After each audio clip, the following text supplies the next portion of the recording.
pledge allegiance to the flag of the United States of America and to the republic for which it stands, one nation, under God, indivisible, with liberty and justice for all. Thank you.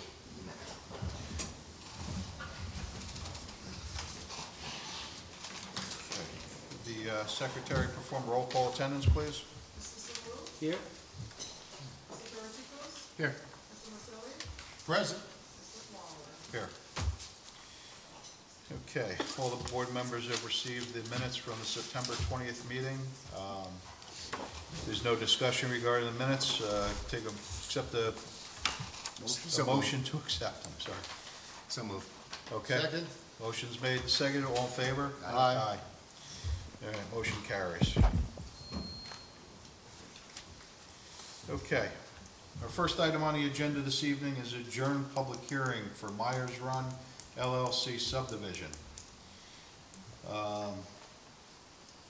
Entertain a motion to open the public hearing. So moved. Second. Okay, motion made, seconded, all in favor? Aye. Any opposed? Motion carries.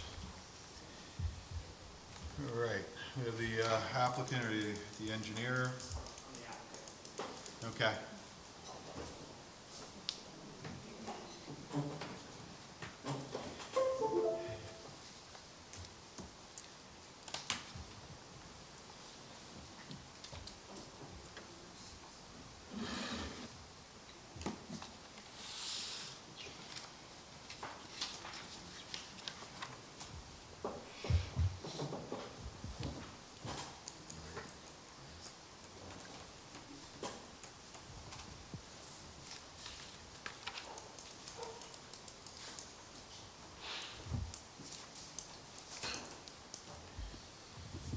My name is Michael Lund. I'm the applicant. My engineer, Joe Berger, they're not here tonight, but figured I could try to answer any questions.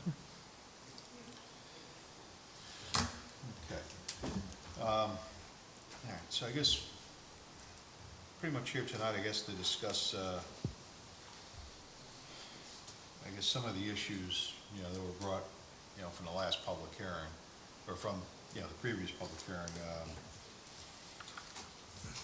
regarding the site and additional comments that were probably brought up during the field trip that the board had a couple of weeks ago out to the property. So I guess we still have some concerns about those backyards and the wetland buffer. I think even after being out there, I think the board still has some concerns about the houses being right up on the buffer. I don't think that it's gonna, work. I mean, I know you're planning on making an application to go ahead and, try to encroach upon the buffer, but it's just not gonna work.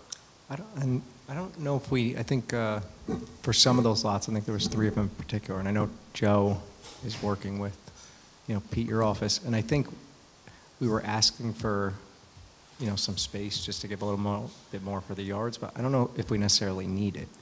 So, and I think that's something when we were up on the site, we kind of all talked about. It was more for, just to give a little more space for those 3 lots in particular. I don't know if we actually need it because, we are out of the buffer even with the building envelopes. If that makes any sense. Well, I think that modification was made by yeah, you we in did. We response to updated the it. planning Yeah, board yeah. saying that you need to create a usable backyard space. Yeah, which I think we did. We were just saying, I think it was 10 feet in some areas, which would have gave a Right. little more space. But if the board if that's something the board doesn't think they'd be willing to entertain. Yeah, I think we're kind of stuck because of, the practices that are out there with other properties. There's been other subdivisions where, there wasn't a lot of a backyard, because of the buffer. The buffer comes up within, 15 feet of the back of the house. Unfortunately, it's human nature. People buy a house, they want to put the things into the backyard, to enjoy their property, either a swimming pool, or they need a shed for storage, or, even a patio or a deck or things like that. They're pushing out off the back of the house, looking for, looking for that extra space, and they're just gonna go back and develop it. You know, even though it's gonna be, you know, it's gonna have to be marked with boulders, it's gonna have to be, well, actually, the boulders you guys don't wanna put in, you wanna put in I markers. think we were specking some Yeah, monuments. so I mean, it, you know, it's just the people are gonna build around the markers, you know, I mean, that's what it really comes down to.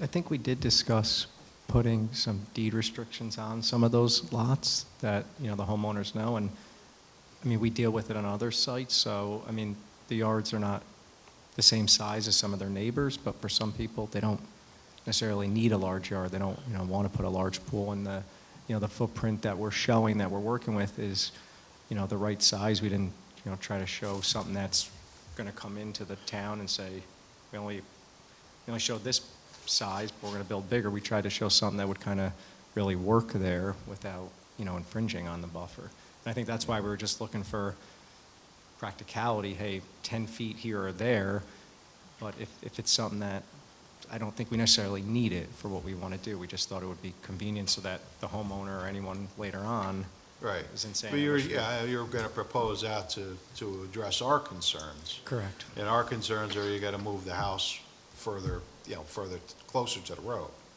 And I think on one of the plans, we did make some Yeah, alterations to that. I know you did. I mean, you took it off the buffer and moved it, you know, 10 feet in, 15 feet in. Is that as far forward as those houses that, on those two lots can go? I think in the, I mean, can they be pushed far enough forward? I think there's to work, 30 or feet no? in the one spot. I'd have to confirm, and Joe could, but I think it's like 25 to 30 feet. So, I mean, I'm dealing with the same size yards in a few other developments. Again, there's side yards. I mean, the lots are all relatively nice size. So, again, we feel it's going to really depend on the buyer. Some buyers, they don't like to cut grass, and they certainly don't want a swimming yeah. pool. Yeah. And the wetlands will be delineated, the buffer will be delineated, so, I mean, they're gonna know what they're maybe a little bit harder sells for us, for a certain type of buyer, but maybe not for another. Yeah, I mean, it becomes difficult. I mean, without putting you know, a 4-foot concrete wall, you know, to delineate the buffer, you know, it becomes, you know, we're kind of like on two different, yeah, it's like two different sides. I mean, you're looking to do the development to get as many lots as possible, you know, but on the other end, we're also bound, you know, to try to protect the wetland buffer also. Sure. So, you know, we just know from, you know, previous projects that have come through, you know, it's been reported back to us that some of those projects, the people have turned around and they buy the house, you know, the developer, you know, builds out the subdivision. At the end of the day, the people turn around and they, you know, they want what they want. I mean, Sure. you know, they're gonna come in, they're gonna put the swimming pool in or put whatever it is, they're just gonna go ahead and just put it in. And if nobody picks up on it, you know, now you've created an issue. You know, we're just looking to prevent those issues from, you know, continually happening. Do you have any updates from the county highway department or the DEC? I know Joe's office is talking to county, so I think he'll kind of probably coordinate with your office and let everyone know what the correspondence has been. Anything from DEC? I think they're working on that as well, too, he told me.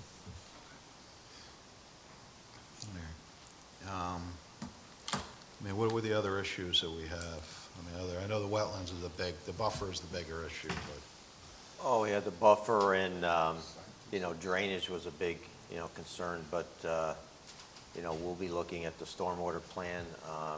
John's gonna have a meeting with the highway superintendent as far as, you know, the road and, you know, the details for that. And, so, drainage, buffer, and then, county highway, Yeah. so. So, Mike, you don't know if there's an update as far as the common, you know, driveway, whether the county's I gonna think allow- Joe took your recommendation and was, Well, yeah, but I mean, but has he gotten back to the county and, I think so. He just said, you know, he had a conflict tonight, but he's gonna, I mean, you'll see all his correspondence, so. all right, because, I mean, there's, I know it's a big thing we're waiting on as a county. because we can't really go move anywheres until we know that, you know, the county is, okay or not okay. I agree. And, you know, we still need to continue to work on the drainage with you guys. Yep. Or, you know, with Joe. Yeah, all right. So basically what you're saying then is you're going to, that you feel to keep the same number of lots and just make those backyards I mean, small on those 3 lots? I mean, would you, you know, I guess if you can cater to that specific like buyer, but do you think there's any like value in, I know nobody wants to say I'm gonna go lose a lot, but what happens if you lost a lot and just gave that area, or gave those lots in that area more like room and make it a little bit more like desirable to more buyers? I don't know, I mean, I know that's a business-like decision, but I know we were talking about it like earlier that it would probably make for a much nicer subdivision. But again, that's like a business decision, so. But we're not gonna look at like encroaching in the buffer, right? That's Right, clear. yeah, they're Okay. not entertaining Right, anything for okay. the buffer encroachment. okay, I'll let Yeah, Joe know. it's just, we're not going to entertain that at this time. There's And no I don't need. believe It's I don't believe we right. are now. I think we Yeah. were, Yeah. There's nothing, yeah, I mean, it's, you know, it's a new subdivision, so there shouldn't be a need to do it. I mean, No.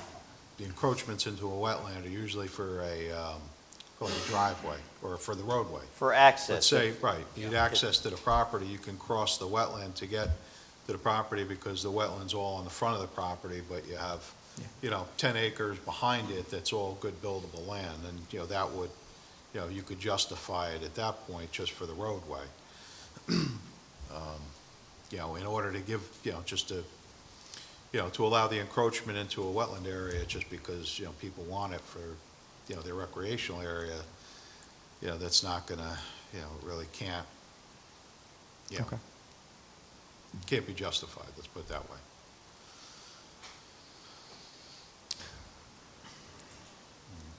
Any of the other board members have any questions, or?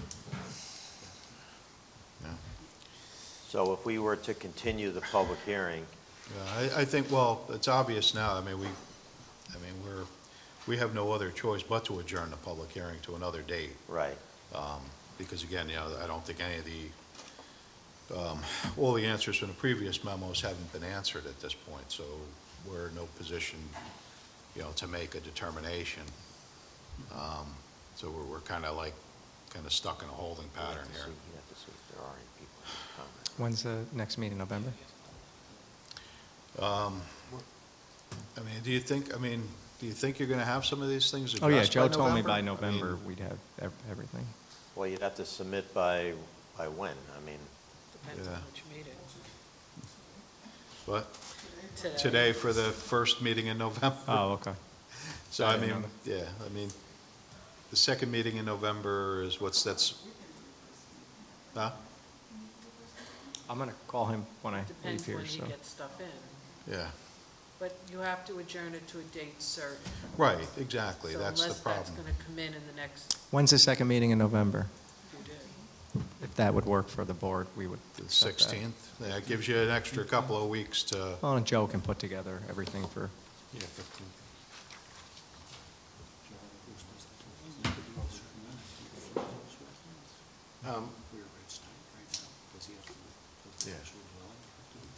yeah, that has to be out. Everything that was brought up in the last public hearing, that was addressed from that field trip? As Oh, far you as talk about the what flooding issues? Yeah, what the, Not 100%. no, we have to look at the drainage, yeah, I think. well, I know Yeah. the one resident that was there brought pictures of, you know, the front of their yard there flooded out. I mean, Yeah. this project's not actually affecting any of that, right?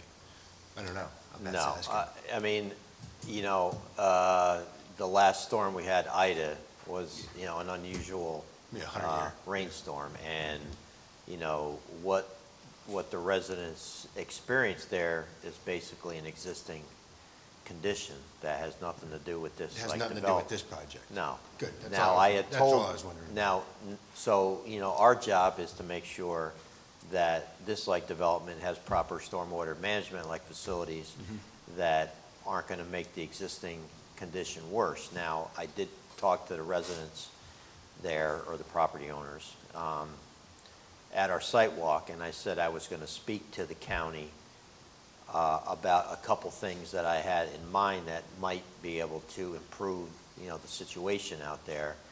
And also, there's a couple things that the developer here might be able to do along the entrance that would, Well, that's what I was getting at, if he can help them in the well, there's no process. ditch line on the project side of the site. Mhm. I'm not sure on east and west and north and south there, but, so there's no ditch line on the project like site. And from what I understand, there was a lot of water that was coming across, the road. So perhaps, If he took care of that, that would help. perhaps if alleviate they some have of to their put in, problems there. they have to put in an entrance anyways.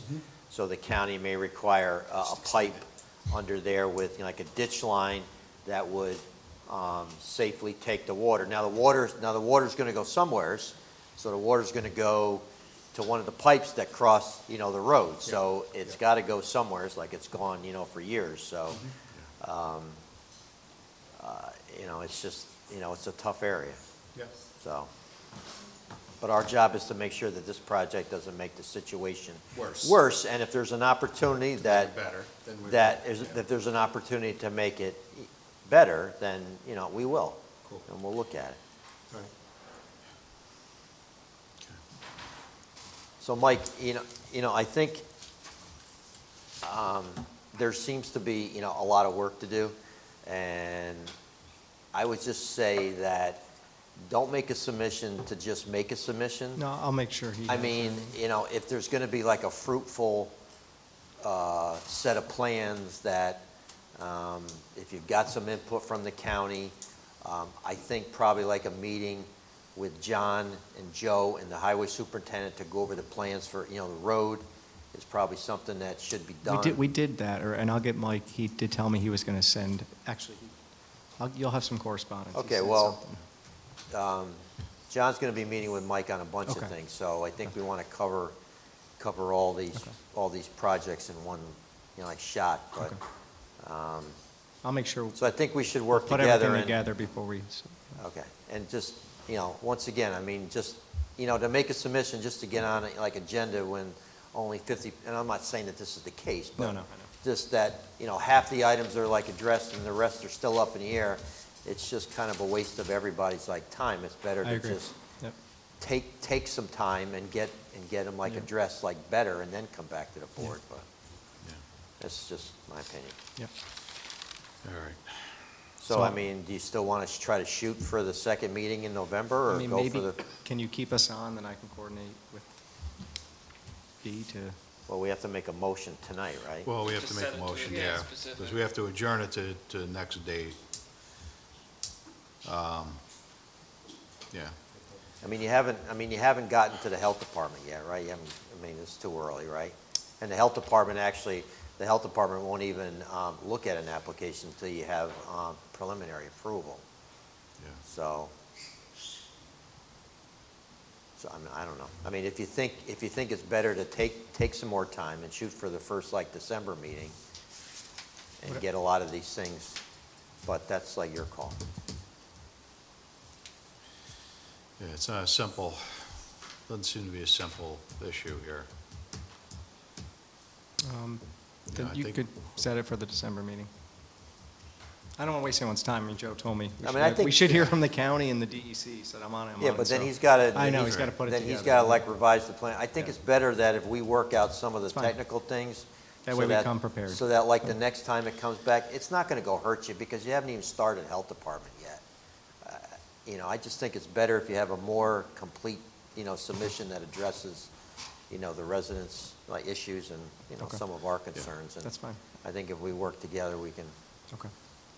make it a little better. When is that December meeting? That's fine. What was it, December the 6th? Okay.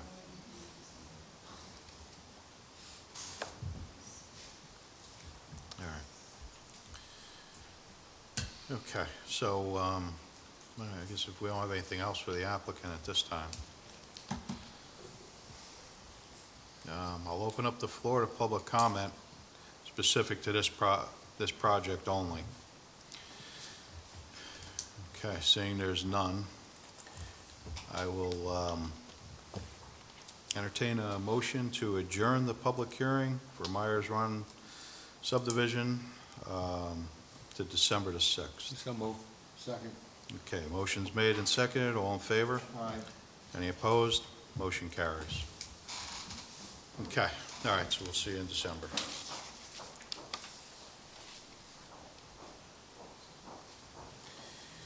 All right. Our next item on the agenda this evening is a discussion regarding the Smith three-lot subdivision.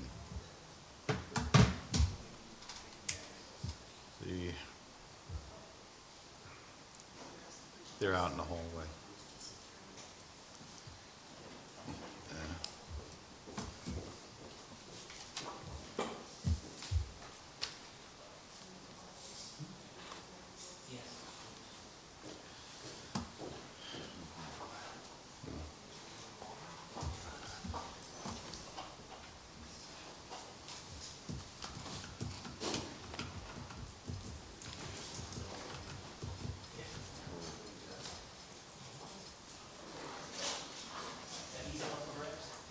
Yeah.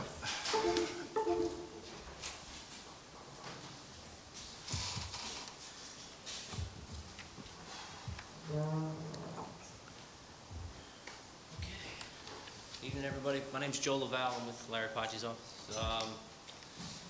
Just here, be happy to go over the details of the site again, but this is for the Smith subdivision, and we're seeking conditional approval. Okay. I think we have, you received a resolution for tonight's meeting? Right? You Did may we not send have. it, we do send it to the applicant? I don't know, I don't think that I did, yeah. I don't think he's seen it. I mean, it's just a standard resolution. Yeah. Okay. No, there's nothing, There. there's nothing surprising in there. The only thing that we are, Pete, you have an amendment for this, right? Yeah, based upon talking with Larry today, and the highway superintendent had called our office, I guess that his formal approval hasn't been, secured yet for the driveways. And Larry, had indicated that there may be a little concern on, the site distance, but he thinks it can be worked out. So we just want to add a condition, which we should have anyways, which is town highway superintendent approval of proposed driveway access points, and then also that there, if there's a site distance easement that is required over Lot 2, that be submitted to the planning board for review by the town engineer and the planning board attorney. So that was the only thing we were going to add to that. Okay, okay. So you have no concern with that, adding that to the resolution then? No. Okay. All right, so it's pretty straightforward then, I guess, at this point. I guess we can I'll entertain a motion to approve the resolution as drafted by the planner for the subdivision approval as amended. If somebody wants to make that motion. So moved. Second. Okay, motion's made, second, all in favor? Aye. Aye. Any opposed? Motion carries. So we'll have that out to you. I'll make sure that when as it gets drafted with the amendment, that the planner will send that to you so you can review it, just in case. Okay? All right, thank you. All right, thank you.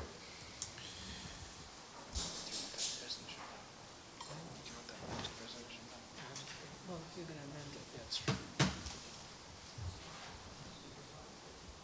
Okay, our next item on the agenda this evening is Red Cedar Nursery.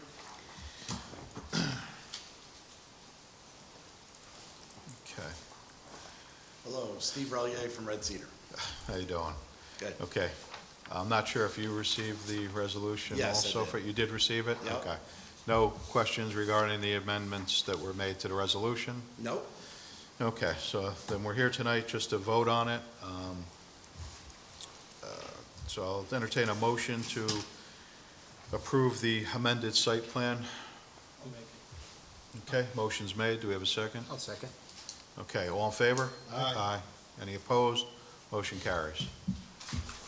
Thank you very much. Okay, you're welcome. Enjoy your evening. All right. Next one Yep. is Poughkeepsie Nissan amended site plan.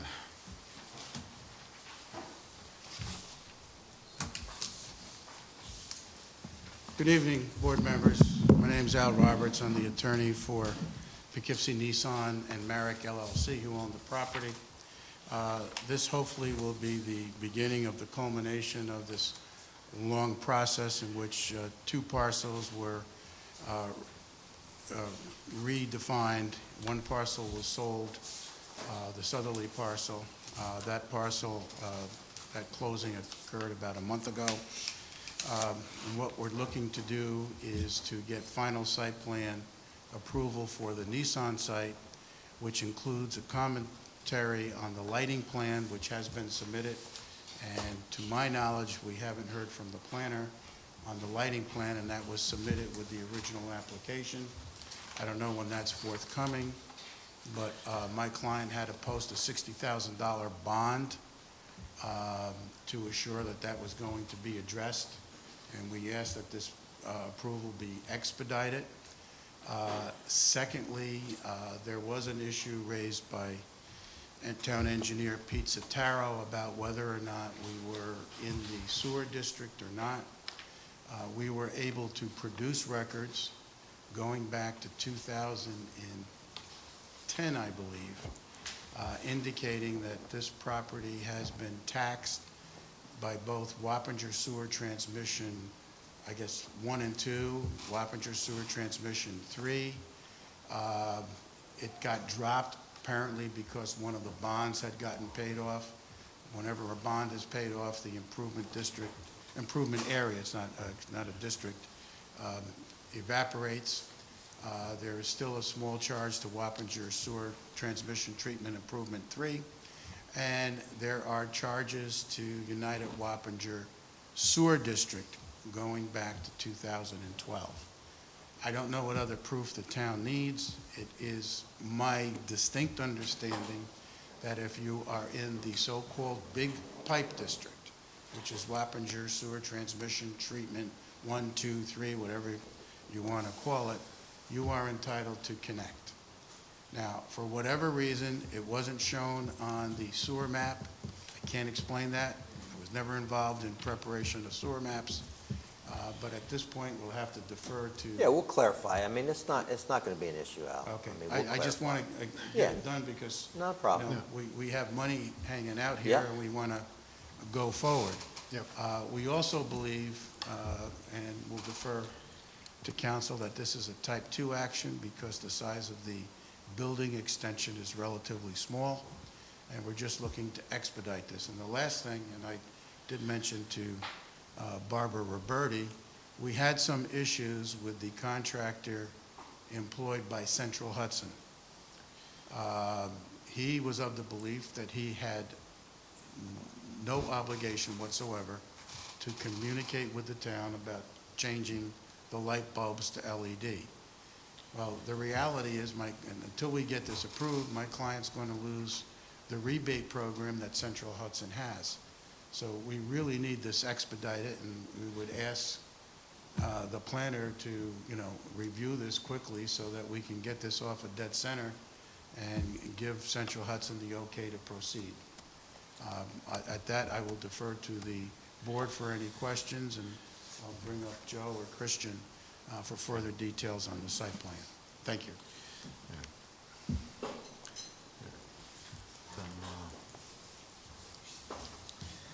Okay. All right, so, as Al mentioned, it's a relatively small addition proposed by the site plan. It's the basis for most of the changes here. It's a roughly 2,500 square foot addition, he'd like to make, to the existing building. that will be used for car washing and detailing purposes.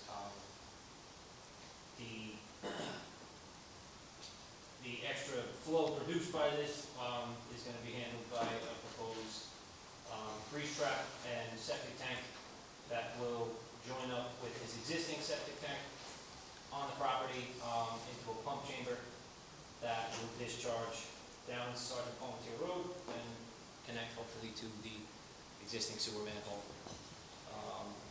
There are some drainage catch basin modifications associated with that, just to reroute things around the building. The addition of the building does not increase our impermeable area because it is going on top of the previously paved section of the lot. And the only thing really other than that changed on the site data table at all was there's a couple of parking spaces that are lost due to the extension of the building, but we're still well within the limits set forth in the code. And other than that, we did also prepare a lighting plan that was submitted, and that's about the gist of it. Okay. All right, so there was comment letters from both the planner and engineer, and we saw those. And might as well discuss, go ahead. We'll start with Malcolm. Why don't you discuss the few comments you had? So we also identified, as the applicant did, that this is a type 2 action, doesn't require any additional seeker action on our part. With the lot line realignment, it appears that the existing lighting does have a small example of lighting trespass. If you're looking at the map, the bottom right, you want to take a quick look at the lighting plan?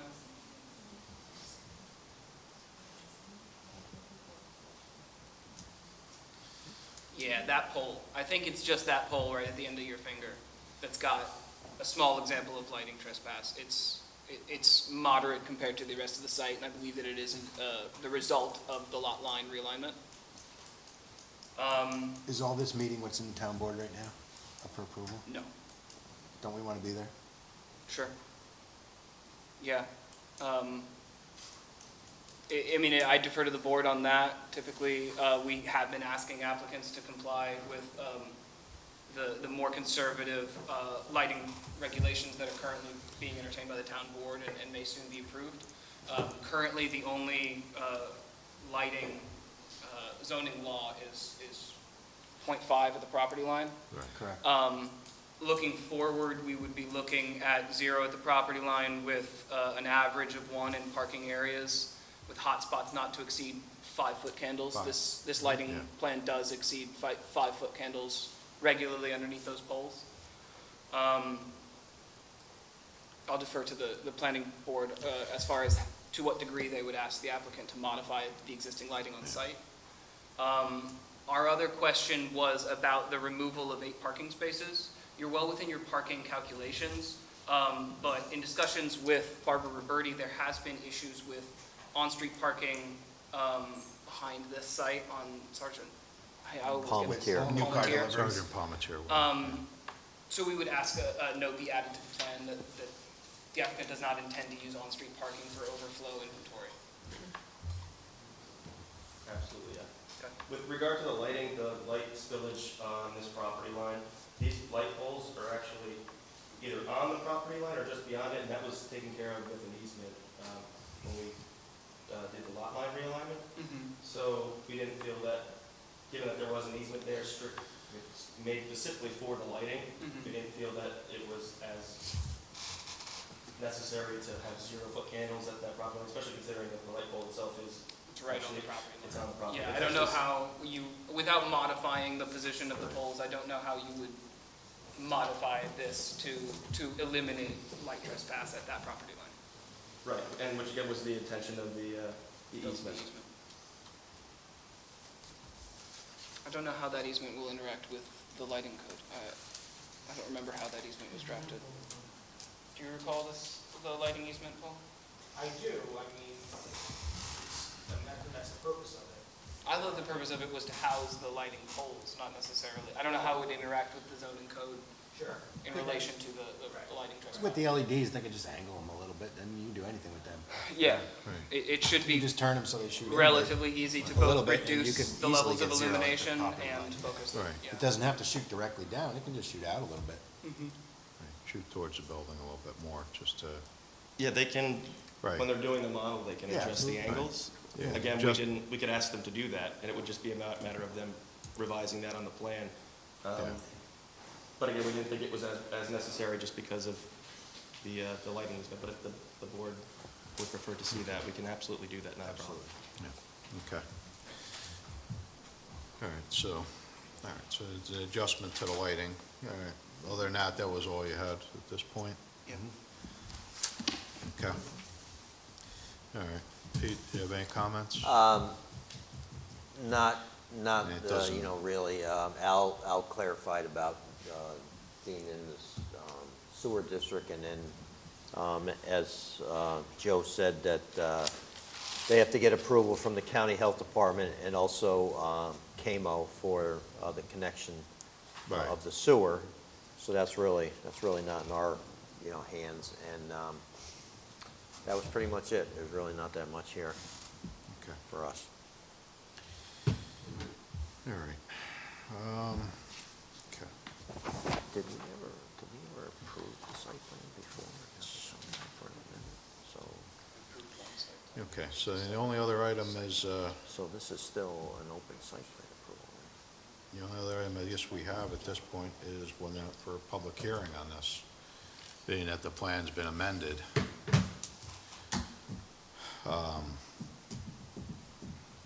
Now we have an addition on the building, so it's not a, it wasn't just a subdivision that was originally proposed. None of those bay doors face the road, right? Yeah, do you have the? How many bay doors do they have on yeah. that addition? Yeah, do you have the architectural on that? I know it was in the package. There you go. Yeah, I just don't have it with me, I don't remember. So that would face Sergeant. Right. This would say face Sergeant Palmetier, but I believe the code regulation is towards 9 with the bay doors. To refer, It's for motor vehicle, I'd have to look at the code. I don't know if this would fall into it, not to face a road, not just Route yeah, because it would be from any public roadway. 9. Right, from any roadway. Would require variance. Yeah. Yeah, which- What we have currently, the existing door along that face is there. So what we're doing is really just literally moving the building back 35 feet. We're not making a larger door. It's no different. For the, It's the exact existing conditions they have today. Yeah, I don't know if that's something that would have to be addressed by a zoning administrator to make that determination. I don't know if we have the ability to waive that requirement.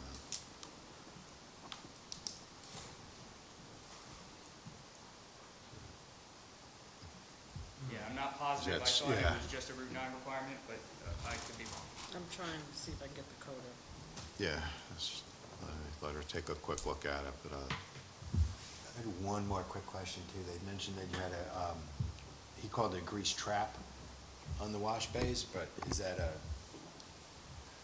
trap or a separator with a tank? yeah, oil, water. It's, there are 2 tanks in series, one for grease and one for Got it. Okay, solid. so there's- That- yeah. Yep.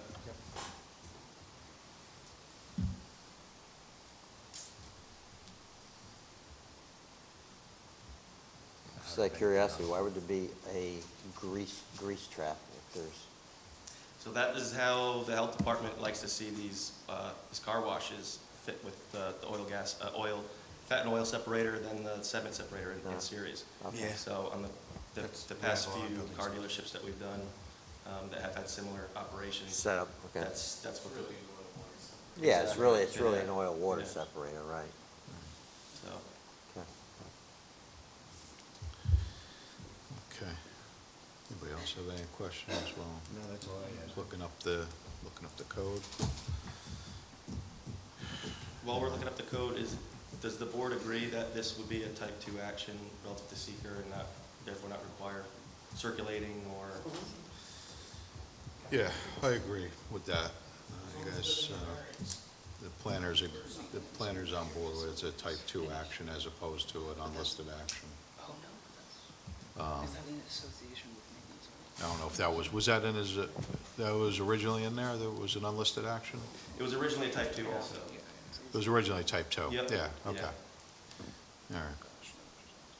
The site plan, because there was 3 applications previously. There's a site plan for both of the properties, and then a Oh, lot line correct, realignment. yeah, I I forgot. think the lot line realignment may have been a type 1 action, is that just because it's Well, this not, would be maintenance. that's unlisted? Right, so we Yeah. can come up with Okay. motor vehicle sales. So that received a neg deck and went through the process, but the site plan was originally listed as a type 2. This is type 2, correct. Section 240-67C, as it relates to motor vehicle sales establishments. Overhead garage doors providing access to maintenance and repair facilities shall not be located facing any street and shall be visually buffered from surrounding residential districts. So how would that work with our existing condition? I mean, are we looking at a variance for moving that? They Either may have that had a or- variance for the one that is there. It's also said, Because it looks like you're gonna drive in using the one bay door and then into bays like that, right? You know, I can, So this here, I'm not sure exactly what the interior layout would be. Yeah, that's why I'm Generally wondering. gonna be storage in this area, and I think this will be his work area more towards the south side of the site. it's just a prep center that they're doing there, right? That's, yeah, it's detailing. It's detailing and car washing that he lost during, when Plimpton was sold, so. Yeah, can they do in one side and out the other side? Like your service bays usually are? My fear with that is that we 'Cause then you won't definitely touch end up any of the losing roads. even more parking at that point. well, here's, well, Yeah. the other option he says it could be visual, it could be buffered, correct? Visual No, buffer? I think it both has to not be facing any street and be screened and buffered from residential. It wasn't an or, it was an and. So it has to be both? Yeah. Okay. All right, so that's, I mean, it's How a, do we deal with, I mean, Plimpton? as Do an they have to existing have a door condition, facing the and we have this The loading dock or currently. something? I'm not sure. right. Yeah, but It it's is, a new no, one. I understand It is. that, But the door location is not. The door facing Yeah. the street is not. That's an existing condition. That's, Yeah, Yeah. New construction. yeah, that's the, I mean, that's the worst case here, is that's go for a variance. You know, the ZBA to waive the,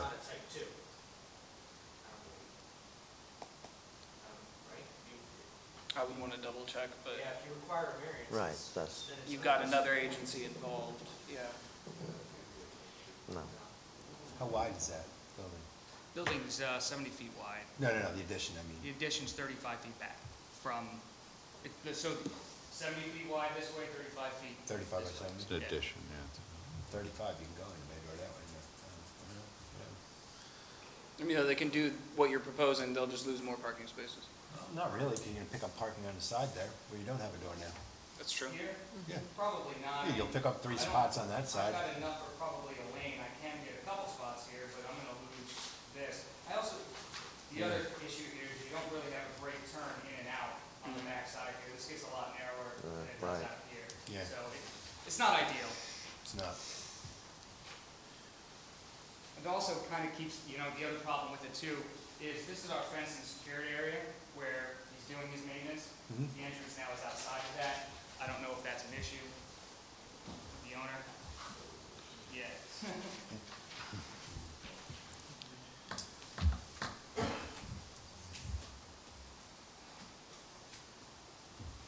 And I just brought it up because I don't want it to become an issue later on.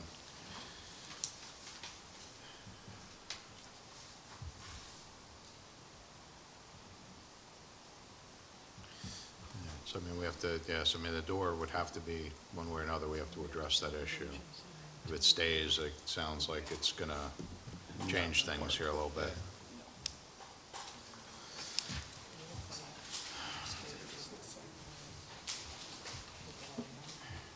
Christian, have you, have you submitted to the health department on this? Not yet, we were waiting to submit to the town first. Okay, so we have a little time, I mean, so there is a little time, because the site plan couldn't be signed until there's health department approvals, so.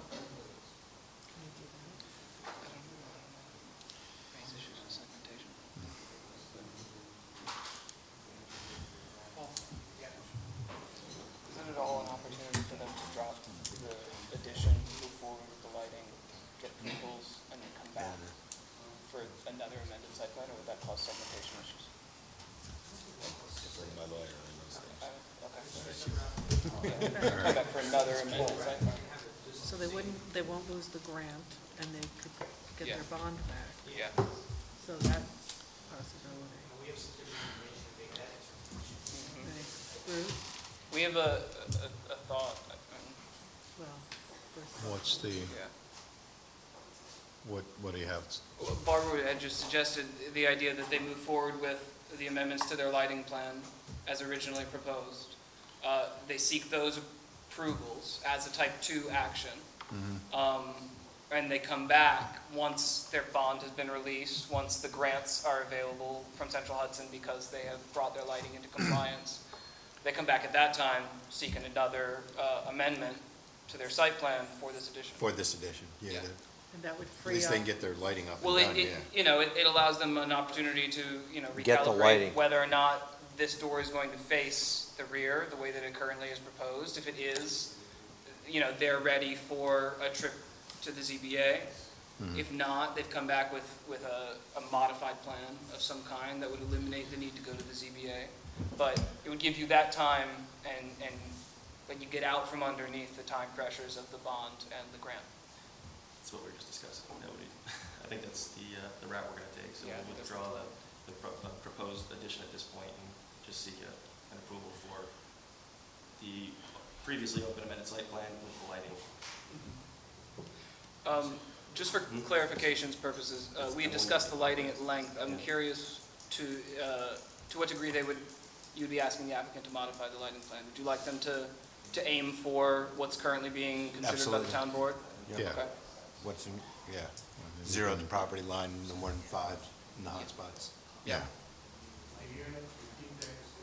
Yeah. So I was just asking the planning board to what degree they would ask you to modify the lighting plan, since that's the crux of what you're doing at this point. They would like you to aim for what's currently being considered by the town board, which is maximizing your hotspots at 5-foot candles, aiming for an average of 1 to 1.5 in the parking area, and aiming for 0 at the property line. Even with the easement that's in place? I would like you to aim for it. That being said, given the easement, given the current location of those poles, I think that there's some wiggle room there, but a lot can be done with the LEDs. A lot can be done in terms of directing that light, angling that light. Now that the LEDs are in place, I think that you'll have a lot of autonomy over what your lights do. And I think that you could get really close to what we've described. That being said, there's a lighting easement. Those poles are right on the property line. And if that's not possible, talk to us. So it's 5-foot candles, max average is 1.5? Yeah, for parking areas. I mean, they can get a copy of the code that's being proposed, so they have, right? So I just have one question. So there's this area that there's a reciprocal easement over which is this red area, right? So if you remove the lighting from here, is there gonna be any lighting in that? This is actually part of lot 1, correct? That's part of lot 1? Yes. So if you remove, so this is part of. This is lot 2, right? So this is lot 2. Yep. Comes in over here, comes back this way. So there's an easement here, reciprocal easement for access to lot 2. You remove the light from this, so it's 0 at this property line, is it this dark? Or is there lighting? There's lighting on this property. Okay, so there's lighting on that property for that. Yep, exactly.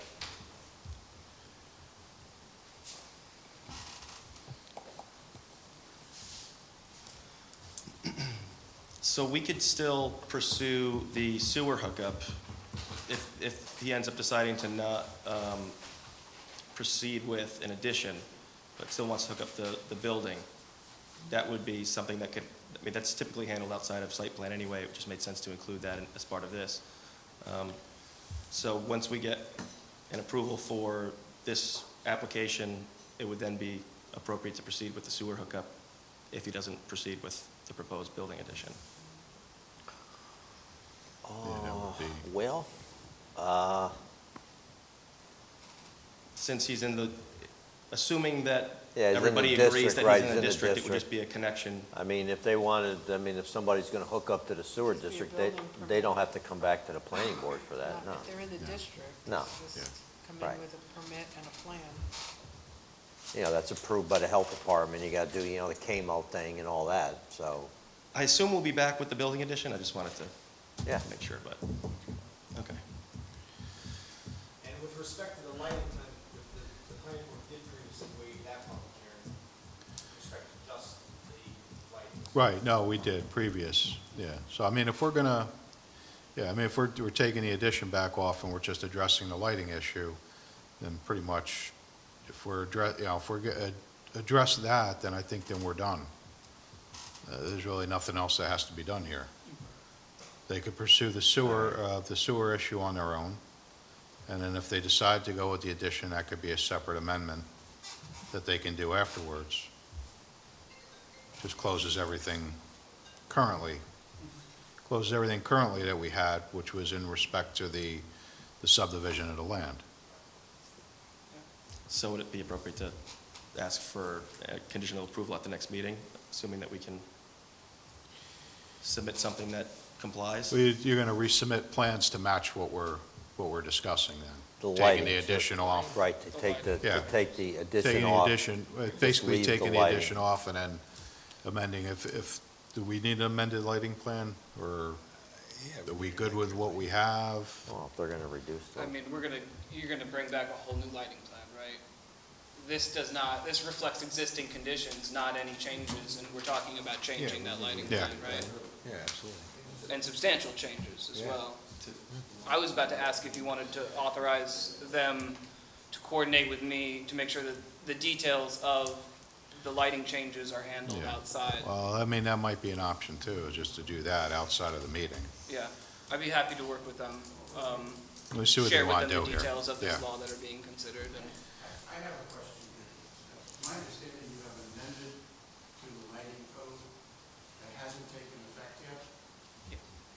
Well, how can you impose that on us retroactively? We've been here, huh? Prospect, excuse me. Yeah. I'm sorry, I'm a little frustrated at this conversation. If we comply with the existing code, we should be approved.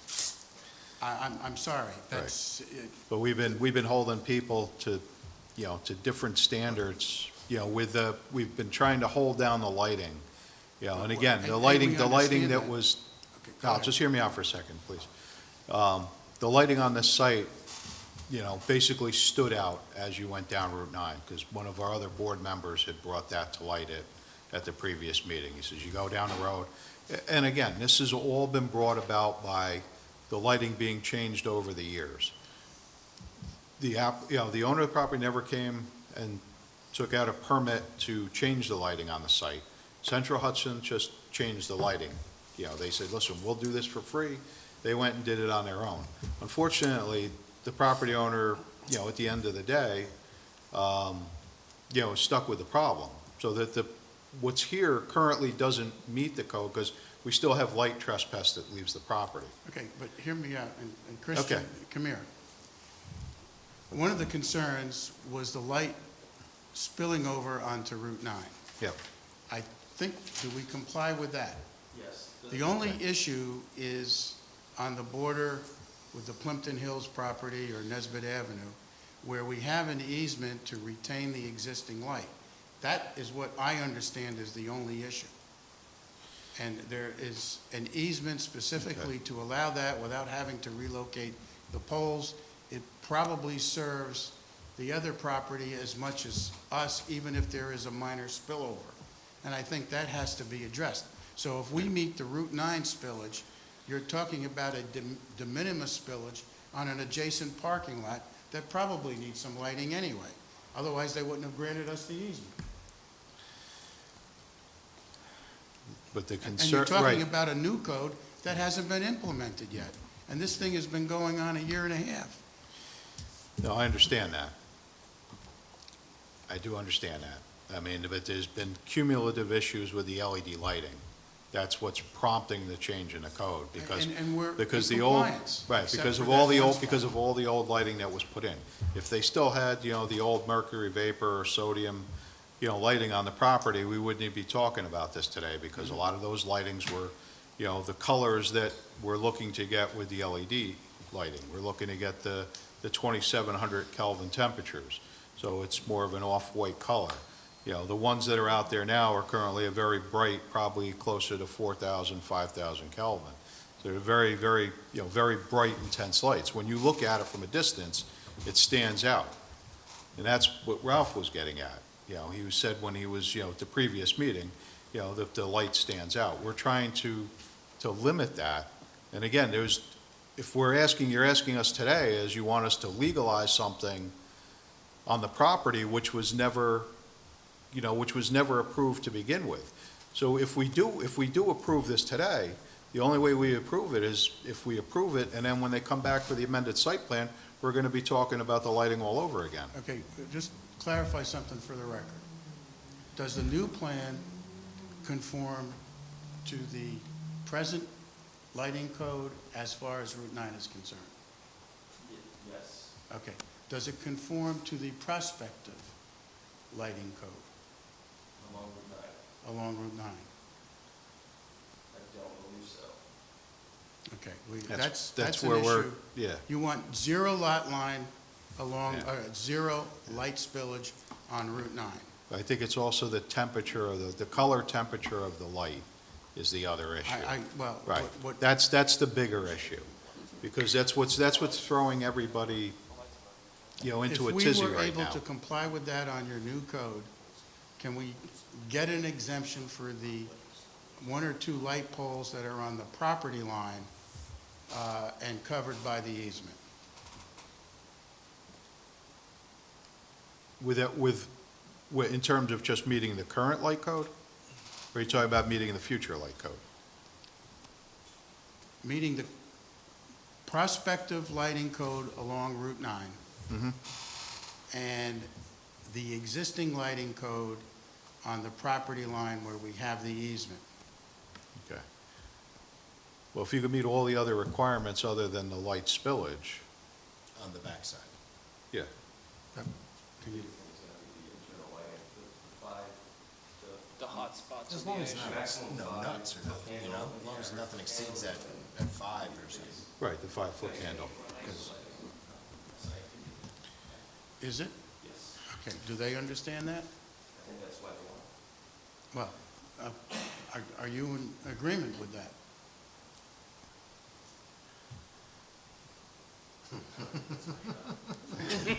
Well, we're representing an applicant here. I'm sorry, we need some answers here.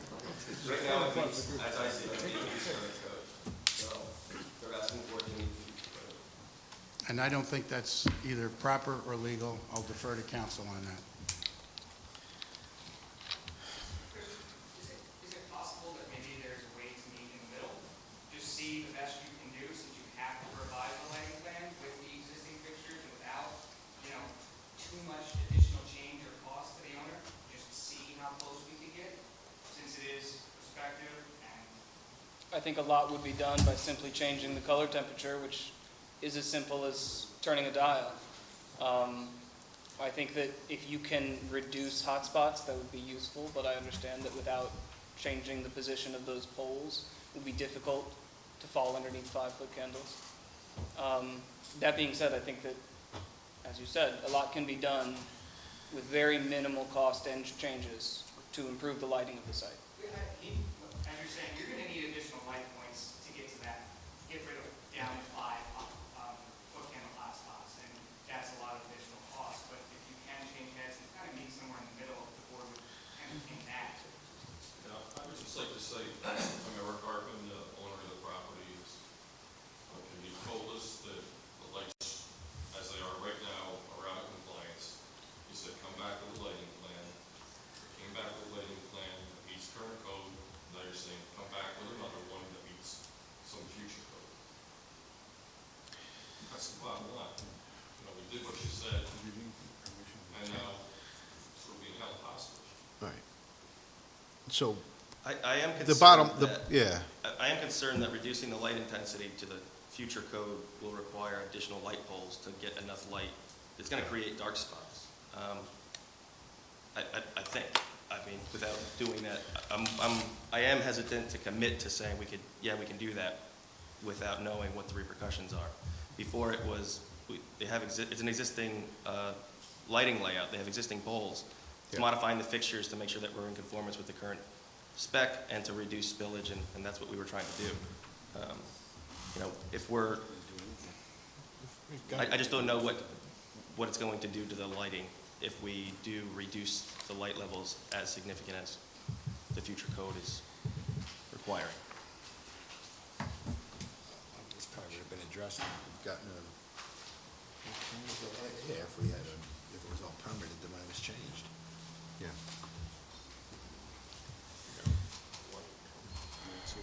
Mr. Chairman, I just would like to make one statement, and I'll defer to your attorney. With the lights. Until that code is adopted, you have no legal authority to oppose it on any applicant. We've tried to accommodate you. We've been in this process for over a year and a half, and at the 11th hour, you're trying to impose something that is going to require a resubmission of the lighting plan that in all probability will not work. And that is patently unfair. Talk to your counsel in executive session if you have to, but this is just simply wrong. Thank you. Paul, I'm still a little confused as to the status of the easement. They are going to need to change that pole. That does constitute light trespass. Unless It's the definition of that easement is something, But the easement's on the other property, yeah. and there's an easement that covers it. So. Covers the placement of the pole, not where the light ends Correct. up. Covers the Right. easement Yeah. pole. Doesn't extend to light trespass. I feel like that is implied, if the light, Well, I mean, because it would be directed away, right? It's on the property line. The easement is for the maintenance and the location of that pole. The lights on that pole are directed towards the site. Let me ask this question. So, I mean, those light poles are not on this site. They're on the adjacent property. So, I mean, I think the answer is why are they even being shown on this site? because they're, We have the easement. and because they're directed towards this property.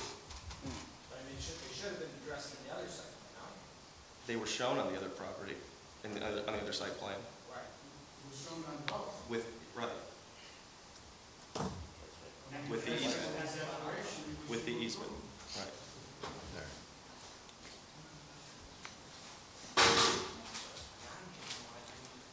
Do we know what the temperature of the lighting is gonna be, that, what we currently have as opposed to, Electricity runs from this property to this property. Theoretically, they're on this property. So shouldn't they be shown on the site plan for site one? It's true, but as you mentioned, they're contributing light to this. They're not directed towards this property. They're being used to light this property. I didn't realize that there was.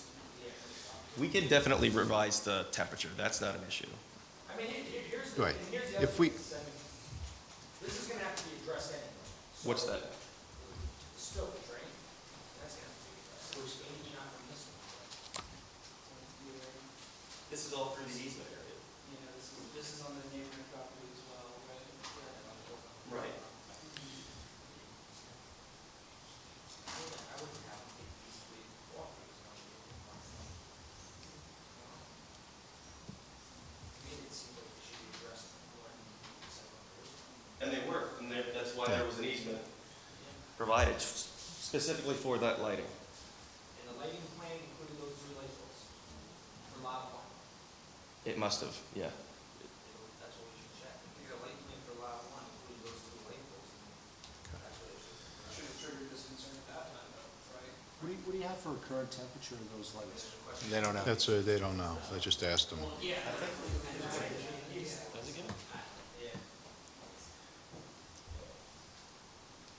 I don't want to misspeak on the record, so, Yeah. but we can, modifying the temperature is definitely, If you can Something modify we the can do. temperature, I think that's the solution here at this point. I believe you have three different types of LED.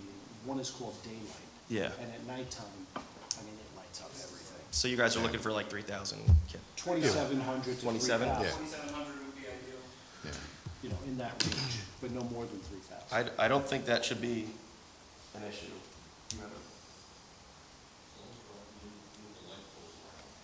Yeah, I don't think that should be an Because I issue. think the daylight one, which shines everywhere. Right. And it doesn't look aesthetically nice. It's one of the white lights. It's the, It's like a 4,000 to 5,000, sometimes even 6. Doesn't even look good. And then you're gonna be fighting that distance for, it's just endless. It's not attractive, you know. It's like the medium one, 27 to 3 is called light, I think it's called warm light. And then the other LED one, the third classification, you don't even wanna bother with because it doesn't really do much. all right. So if we could lower the light temperature, then everybody would be kind of satisfied with this? It takes All right. care of a lot of issues. So that would Okay. have to be, then they'd have to amend the plan, take off the addition. And then, Amend the plan to take the addition off, and then we can, if you guys feel comfortable with that, and then with the lighting issue, Malcolm can work with the applicant, between now and the next meeting, and I guess if we feel comfortable, we can authorize a resolution to be drafted. Yeah, I mean, it is very complicated in the area between the two lots. Mhm. There is the reciprocal easements, it's a parking area, there's three light poles there that are really on lot 1, but they're beneficial to lot 2. So it gets a little complicated, and, you can say there's not supposed to be any spillage from lot 1 to lot 2, which probably should have been up there at the time, but then you're gonna lose light where you need it, which is the parking lot. Yep. So I think there's gotta be some give and take, some exception here, given the nature of what's on the ground here, which is a Right, parking which- lot with reciprocal easements and easements going back and forth. Yeah, I don't have a problem with that at all back there. Yeah. It's not like it's up on that against side. a property that is just. It needs light totally anyway, though. separate Yeah, and yeah. shining something. Yeah. Right, yeah, I don't think that's, And there's, like I said, there's areas that are used by both properties in common. right. Yeah, as long as it's not spilling out onto Route 9. Yeah, just get it That's under what control that's so that's it's the not ultimate goal here, like is it not to now. have it, Yeah, 'cause Right. like it is now is ridiculous. so was the planning board gonna authorize Malcolm to get the resolution prepared for next month, along with working with the applicant? And then, yeah, so it's up to you guys. You feel comfortable with this, at this point, they remove the addition, and we can close this out with the, I mean, with with the, them like submitting the Right. updated plan with the 2,700 and then working in Right. with Malcolm's office and yeah. then. Yeah, let's say, yeah, I mean, we could put a limit to it, I don't know what the adjustments are. I mean, if they could be adjusted down to, no more than 3,000 Kelvin for the temperature? No more than 3. Okay, And then you'll come back and then, they'll come Right. back to the meeting, but then as long as, everybody is satisfied, then you would have, the resolution to go ahead and vote on it. then go ahead and vote on, correct. Does that sound like it would work? You think we'd be able to sort that out? And I think so, and Yeah. if it becomes an issue, I don't see why it would, reducing the temperature, but if it does, I'll reach out to you. okay. Okay. But I think that we would be comfortable agreeing to that. Easy with that?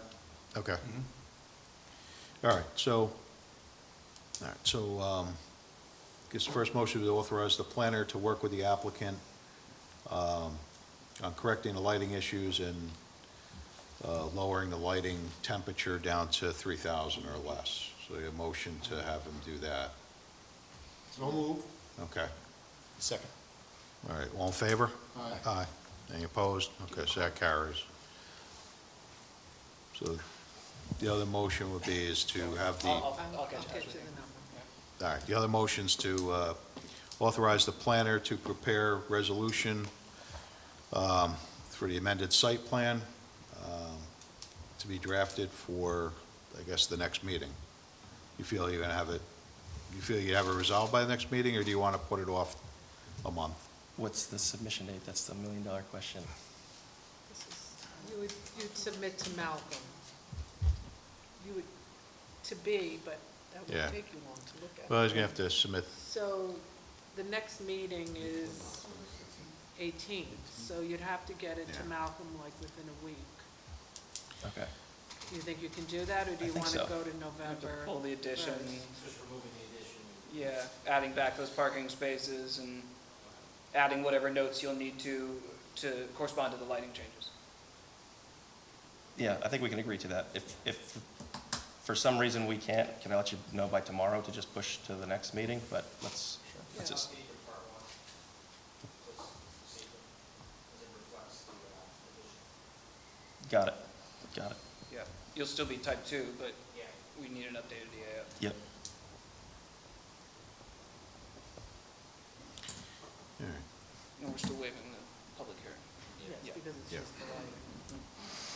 Will we submit that directly to? No, you always submit No, everything to it's- B, and then she'll get it right over to Question him. is, for the original part one, that was just for the lighting plan. Didn't have The original just was the lighting plan, so we could probably just revert Pull back it. to the original. River. just make a note that you withdraw that. Okay.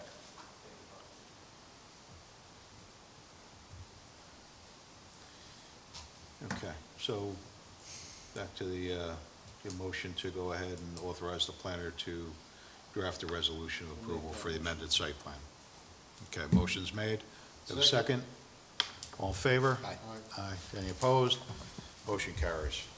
Okay, Thank you, guys. welcome.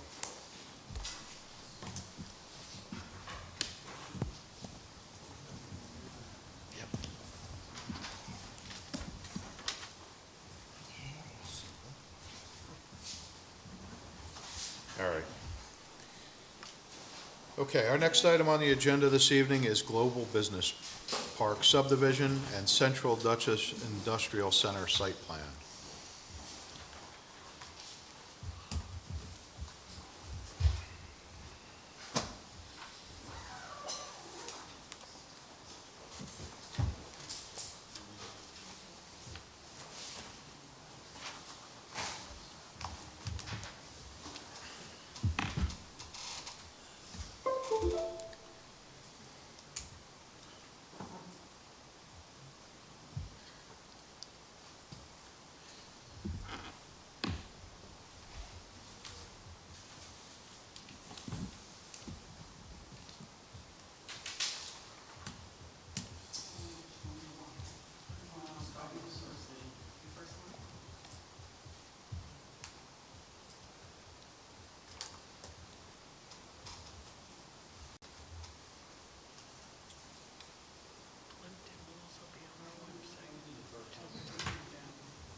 Bill Colval, engineer for the applicant.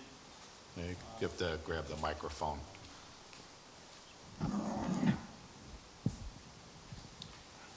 Bill Colval, engineer for the applicant. I'm here tonight with a plan, subdivision application for a parcel owned by Global Satellite LLC. We were before the board back in January to extend Airport Drive into the 115-acre parcel. This is part of Airport Drive's original subdivision, which was never continued over the stream into this property, because at the time, there was no development proposed. So that's why we're back now to finally provide access to the parcel. It's been a while since we've been here, and the reason for that is we had to get the DEC wetlands re-flagged and validated, because they were quite old at the time. And that took some time, as well as we needed to get some additional survey work in the wetland area, which took some time. So now we're back with a full set of plans. The previous plan that was submitted was more conceptual in nature, and now we have a set of plans that are fully engineered. The roads are completely designed. Stormwater management's been designed and shown, et cetera.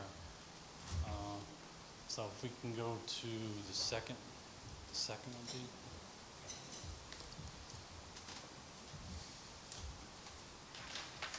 And this is Airport Drive to the existing cul-de-sac now, and this is the extension which I believe is about 850 feet, and that's what was needed to get past the wetland and the wetland buffer.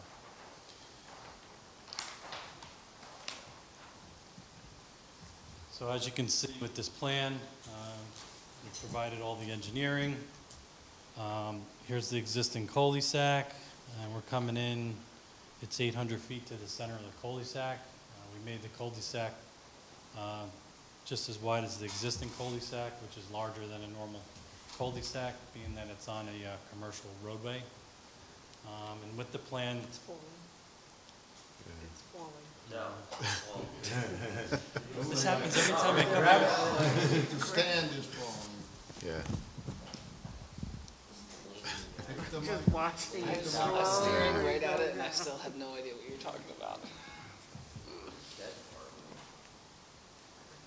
No, I'm tired. It's like,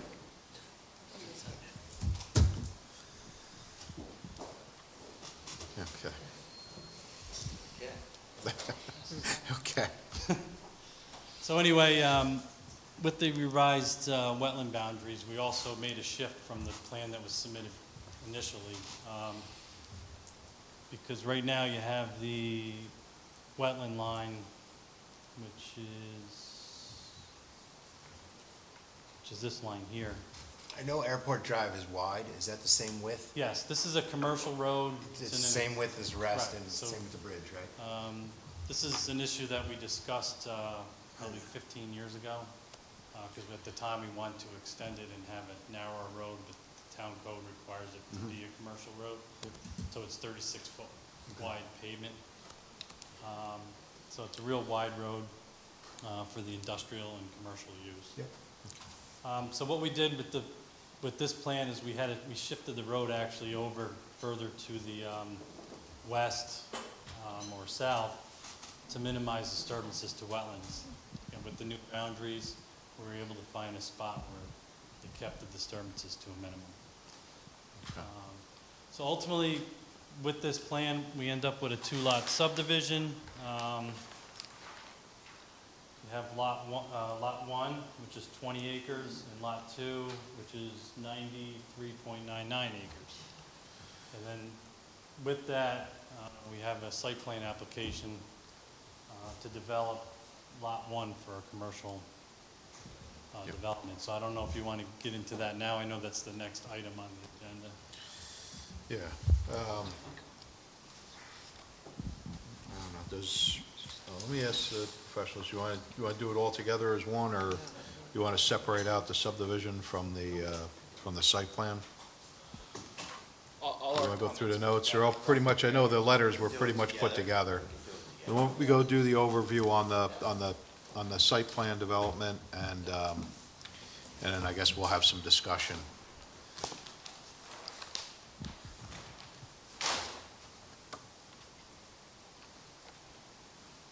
All right, so Okay. this is lot 2, over in this area. I don't know which page, you Oh, get I'm another. sorry.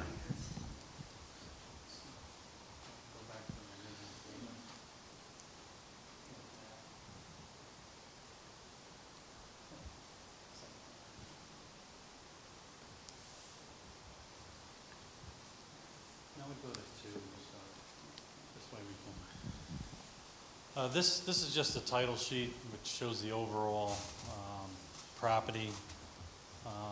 So this here is lot 2. This is the rail trail, and this is the extension. And this is the buffer line, the new DEC buffer line. So with the site plan, we kept everything out of the buffer, including the driveway. So we don't have any disturbances to the DEC wetland buffer with the site plan. It's just the road with the subdivision. Just the road for itself for the subdivision will be affected by the wetland.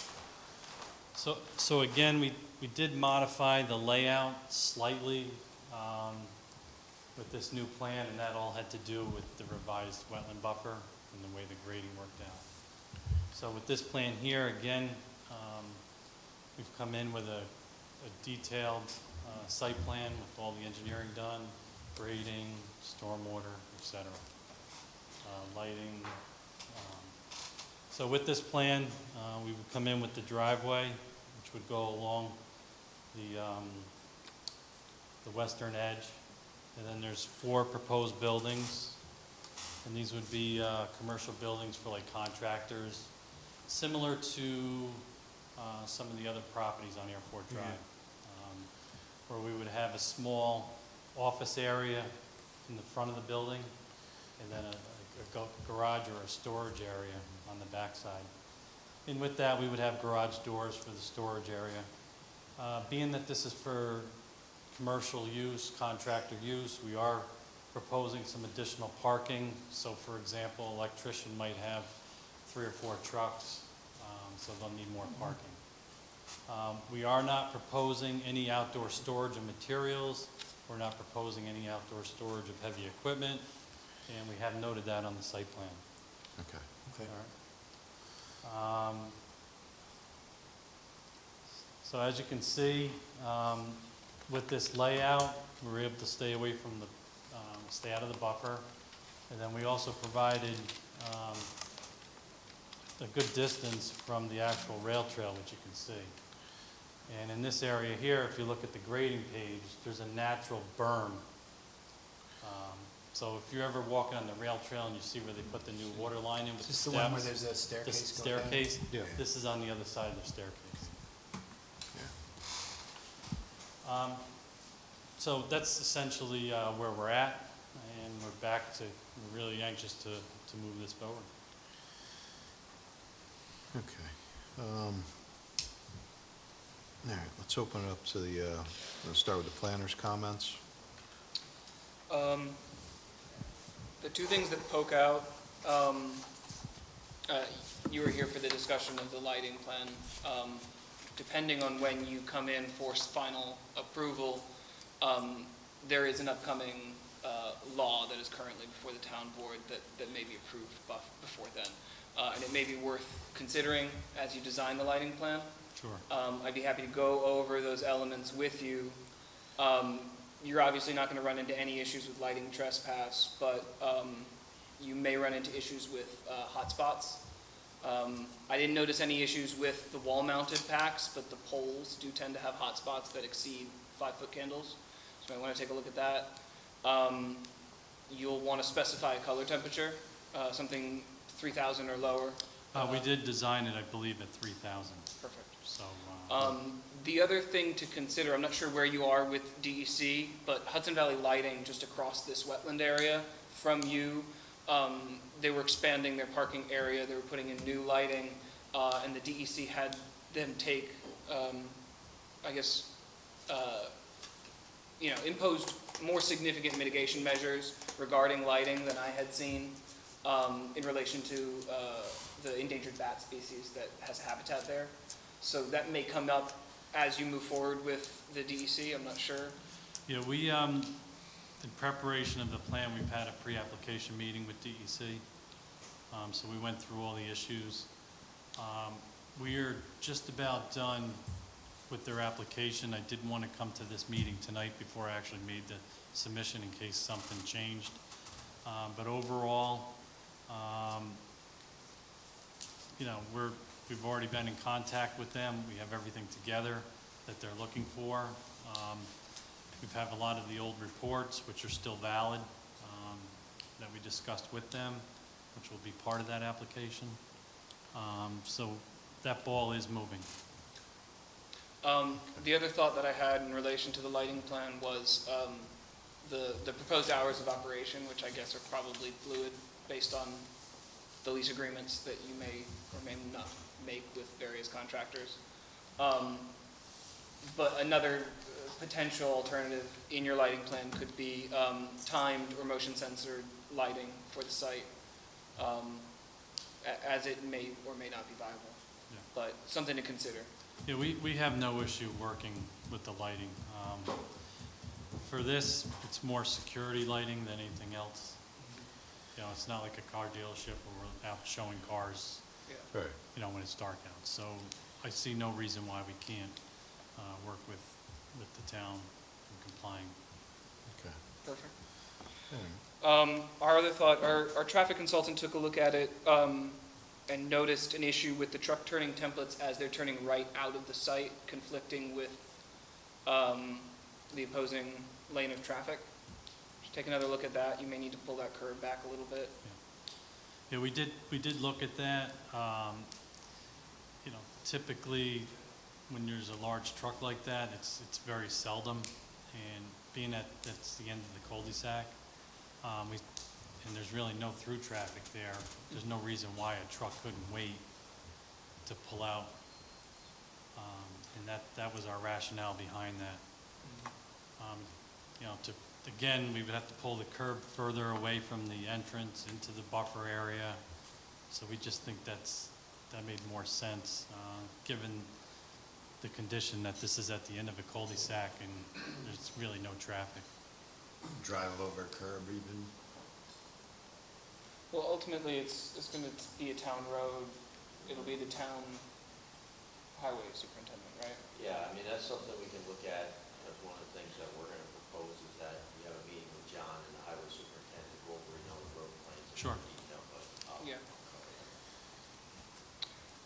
Those are our 2 points. Everything else it looks like you've addressed. We raised various concerns the last time they were here, particularly in regards to a conceptual subdivision plot for Lot 2. Everything looks good. You added the notes that we had asked for. It looks like you comply with the buffer and the rear lot line requirements. And one outstanding item was the boulders that are typically placed every 40 feet. The last time they were here, we discussed the location of it, the grading of the site, and the presence of the guardrail that'll be there to deter any, people wandering down into the buffer area. At the time, the board was amenable to that. I just wanted to readdress it for you. Okay. All right. Everybody's still good with that? Yeah. Using that, okay. All right. Okay. All right, that was pretty much all you had, correct? Mm-hmm. All right. my turn. Yep, go ahead. So as I said before, Bill, we'll get a meeting with the highway superintendent, John, and I can use to go over, the details of the road, some of the backfill stuff, or, the basin, typical stuff like that. Sure. I brought up about, I know you're proposing an aluminum box culvert. I mean, we prefer just longevity purposes, we prefer to see concrete, but again, that's really a decision for the highway superintendent. I know I've had in the past problems trying to figure out how to attach a guide rail to the top of the aluminum, box culvert and have it, stiff enough. But again, those are like details that.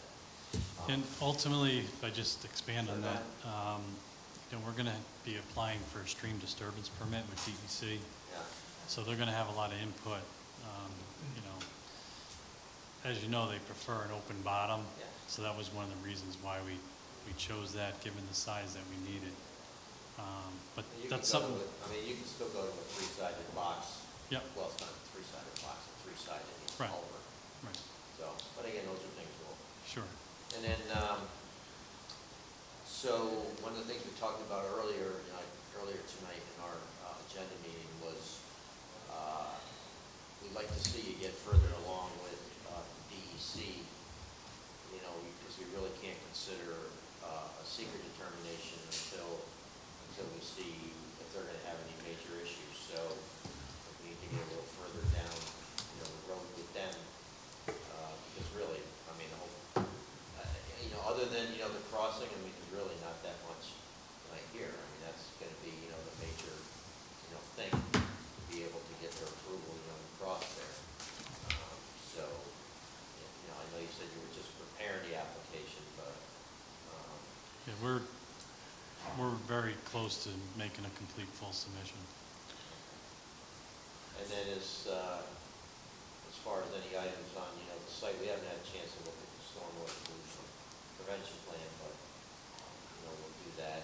That's going to take a little more time. You talked about there's not going to be any outdoor storage of equipment. We've got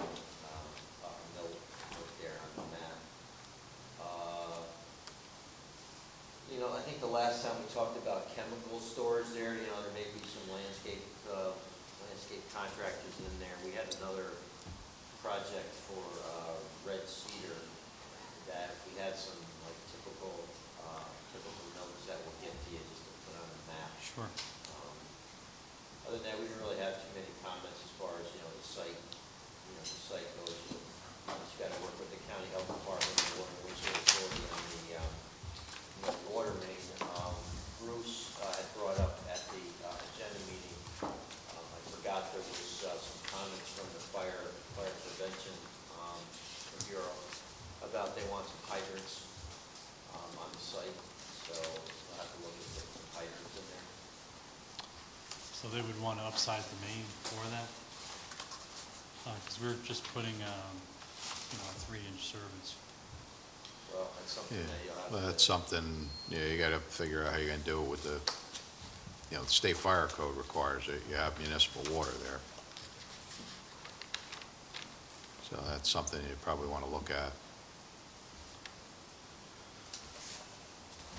Yeah, as far as the fire prevention, bureau. That was the basis of their, Can applicants contact? I mean, they could talk to the fire inspector, but it was based upon based upon the fact that there is municipal water. Okay, You know, they have to run water up to the site, anyway.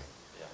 So, you know, the fire hydrants, you know, putting them on the site, Okay, so you that's know, something we can look at. as to meet that, because it is a new complex, it's not existing, Okay. yeah. So those are, you know, the highlights.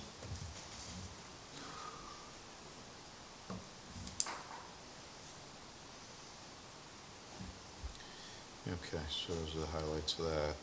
All right. Any board members have any questions for the applicant on this one? Nope. Okay. All right. So, I mean, the DEC seems to be the bigger issue at this point than everything else, just finding out where you're gonna be there. I mean, Well, I also would like to, it would be, I'd like to get a public hearing going, because at least I have. I mean, we could schedule the I public could see hearing. What public comments I have, which would. Yeah. Yeah. I mean, we could schedule a public hearing, no concerns with that. I mean, I don't think that we'll be able to close it until we get some type of Understood. preliminary from the DEC, right? That would probably I think be that pretty makes much sense. standard on that? Yeah. Yeah, so, you know, just that knowing that there's gonna be no major changes to the plan. But we can go ahead and schedule, if you wanna do that, we'll schedule. Recirculated plans to the county planning department. So we're looking for comments from them. So, Yeah, so we still, I mean, it's not gonna hurt anything. Yeah, even if the county comes back with some comments, it could still be In the addressed. meantime, I would get with John and schedule a meeting, with Michael, road details Okay. All right. So the question would be is when would you like to, I believe I have to be here November 1st, so November? that's in two meetings, or November 4th? Is it November the 4th? Yes, so Okay. whatever the first meeting is in November. Okay. I have another. It's November the 1st. Oh, okay, all right. That would give us a month to get everything To out. kind of move everything. Right. Okay. All right, let's get a motion to schedule a public hearing for this project for November the 1st. So move. All right. Second. Okay, all in favor? Aye. All right, no All right, opposed. thank you. Motion carries. Okay, a so good we'll night. see you on the 1st. Thank you.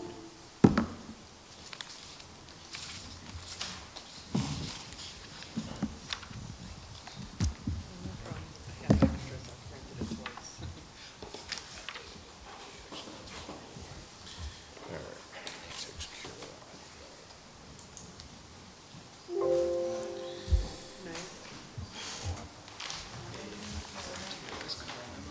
All right.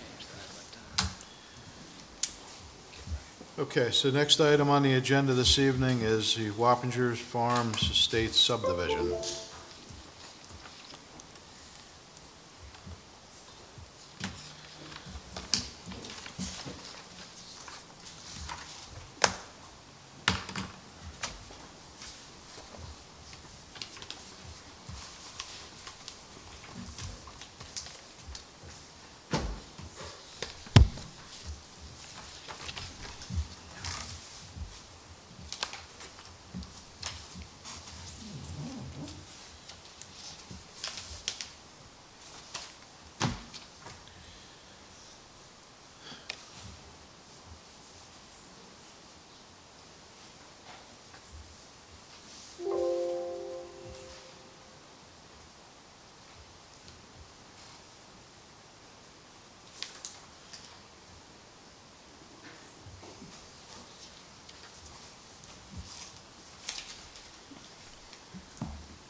Good evening, everyone. Derek Day, Stacoza Engineering, here to talk about Wappinger Farm Estates. Since the last meeting, many months ago, we have received conceptual approval from both New York State DEC and Dutchess County Health Department on the project. Also, something else we addressed, which was in delay for some time, was finalizing the subdivision plat. This was delayed due to the original surveyor of record unfortunately passed away earlier this year. And it was a matter of retaining another surveyor and finalizing everything. We've addressed all outstanding comments from the July 2020 preliminary approval resolution. We also did receive the September 30th, 2021 memo from Hardesty and Hanover. We do concur with the comments from that memo, and we've actually already addressed them. Okay.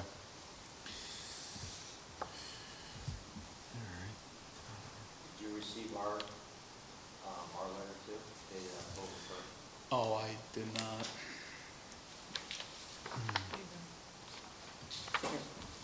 Do you want this? Yeah, you copied on there. I mean, there's nothing, I mean, we can go over it, but. Okay. You know what, I apologize, you guys weren't on the CC for some reason. My fault, sorry about that. No problem.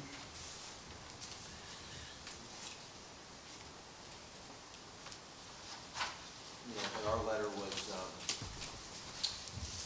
you know, again, nothing that we hear that would, prevent the board, if they so wish, to consider an additional, final.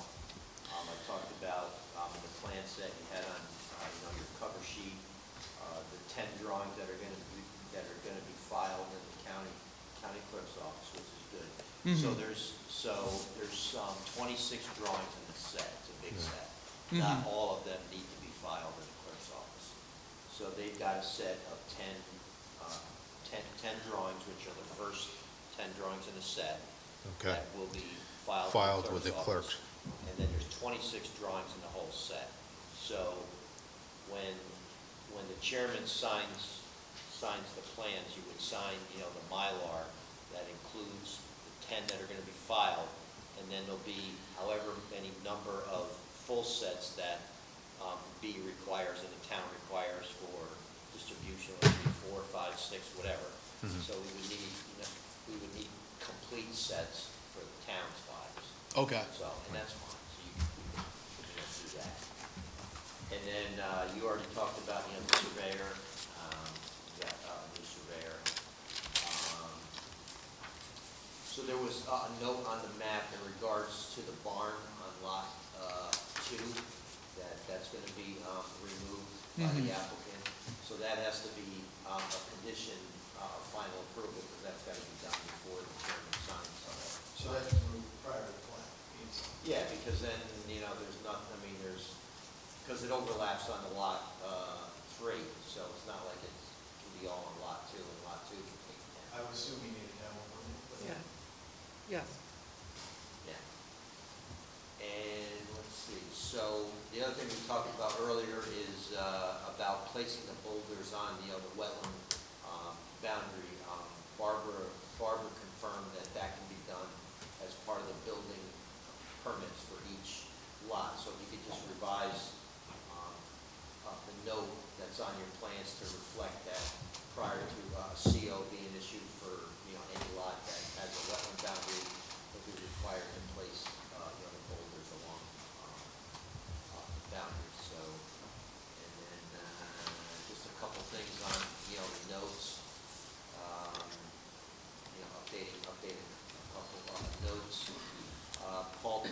bit earlier about, the deeds, so that's something that, as far as having, maintenance requirements for the stormwater management facilities that are on each individual lot.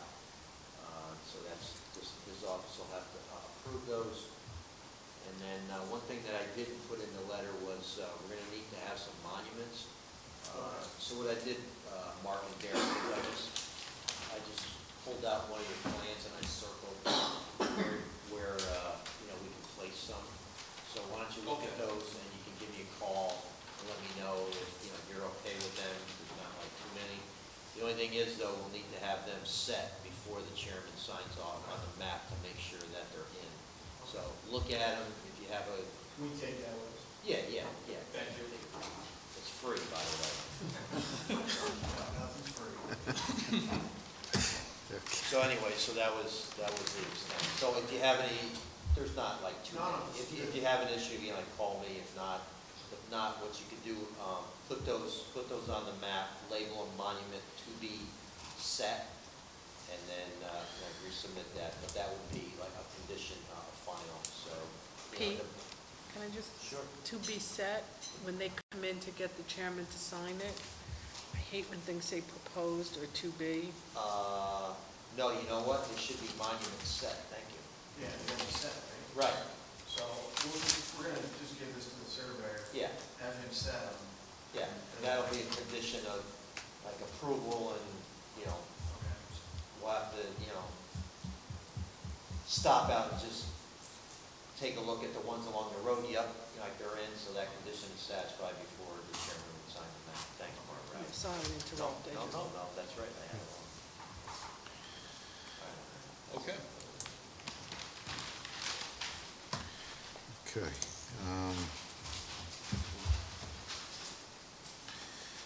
So We're next signing. move, would be for us to amend the plan and resubmit or should we come back to the board or? Well, that becomes the question at this point.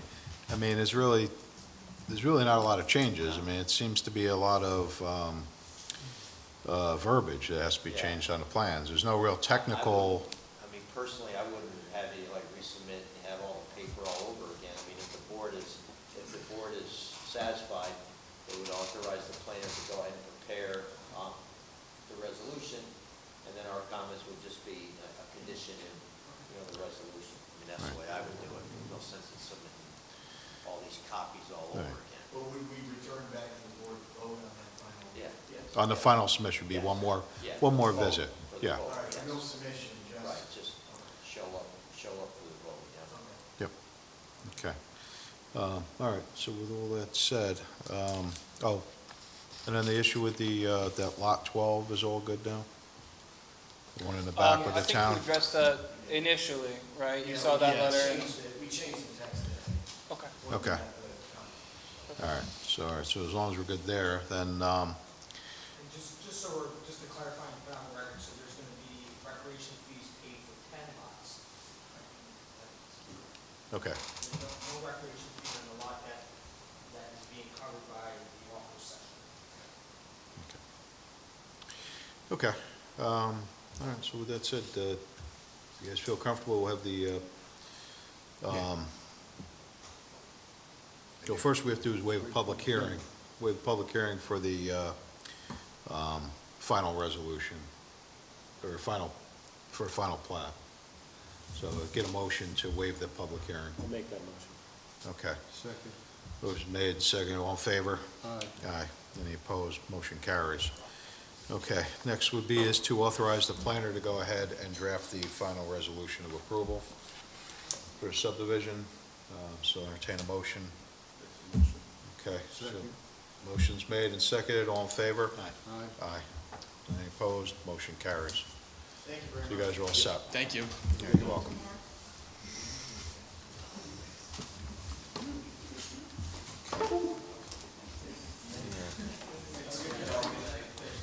Okay.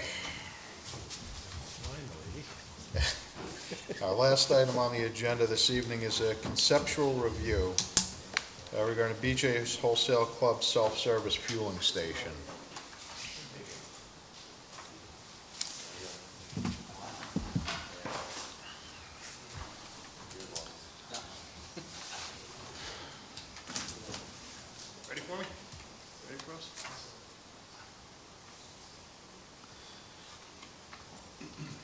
Okay. All right. Good State your evening. name and name for the Certainly. record. Yep. Good evening, Mr. Chairman, Commissioners. My name is Peter Yeske.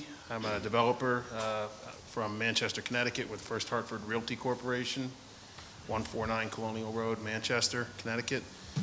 We are a developer working with BJ's Wholesale Club. We met a couple months ago, I think it was, over the summer.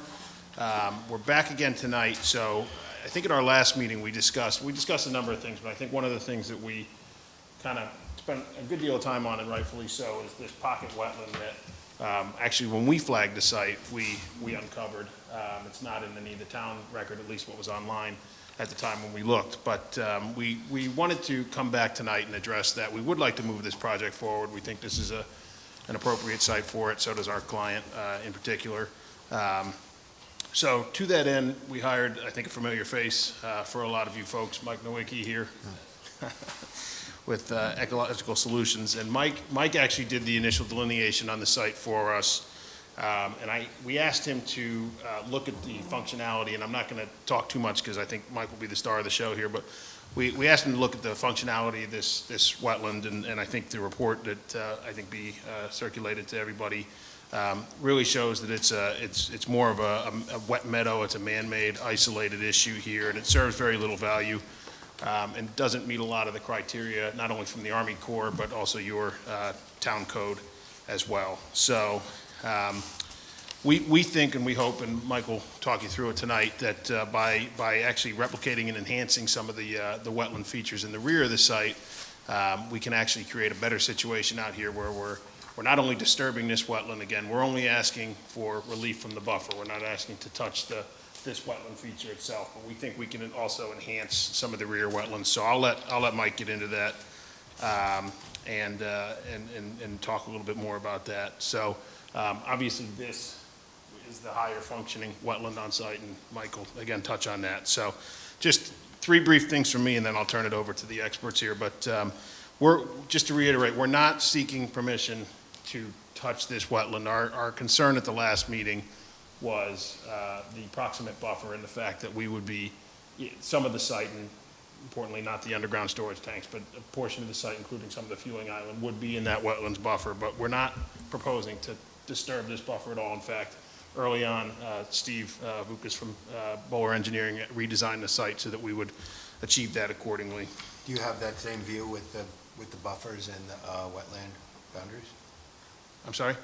What I'm looking at there, do you have one with the boundaries and the We do, if you... buffer on it? A plan showing that? Yeah, that's according- what Yeah, I'd if you don't, rather- if that's you what I'd don't rather mind be my, looking at from my here. hand sketch, I can definitely, I don't know if you can pin this up, and that'll actually take me to my second point, so.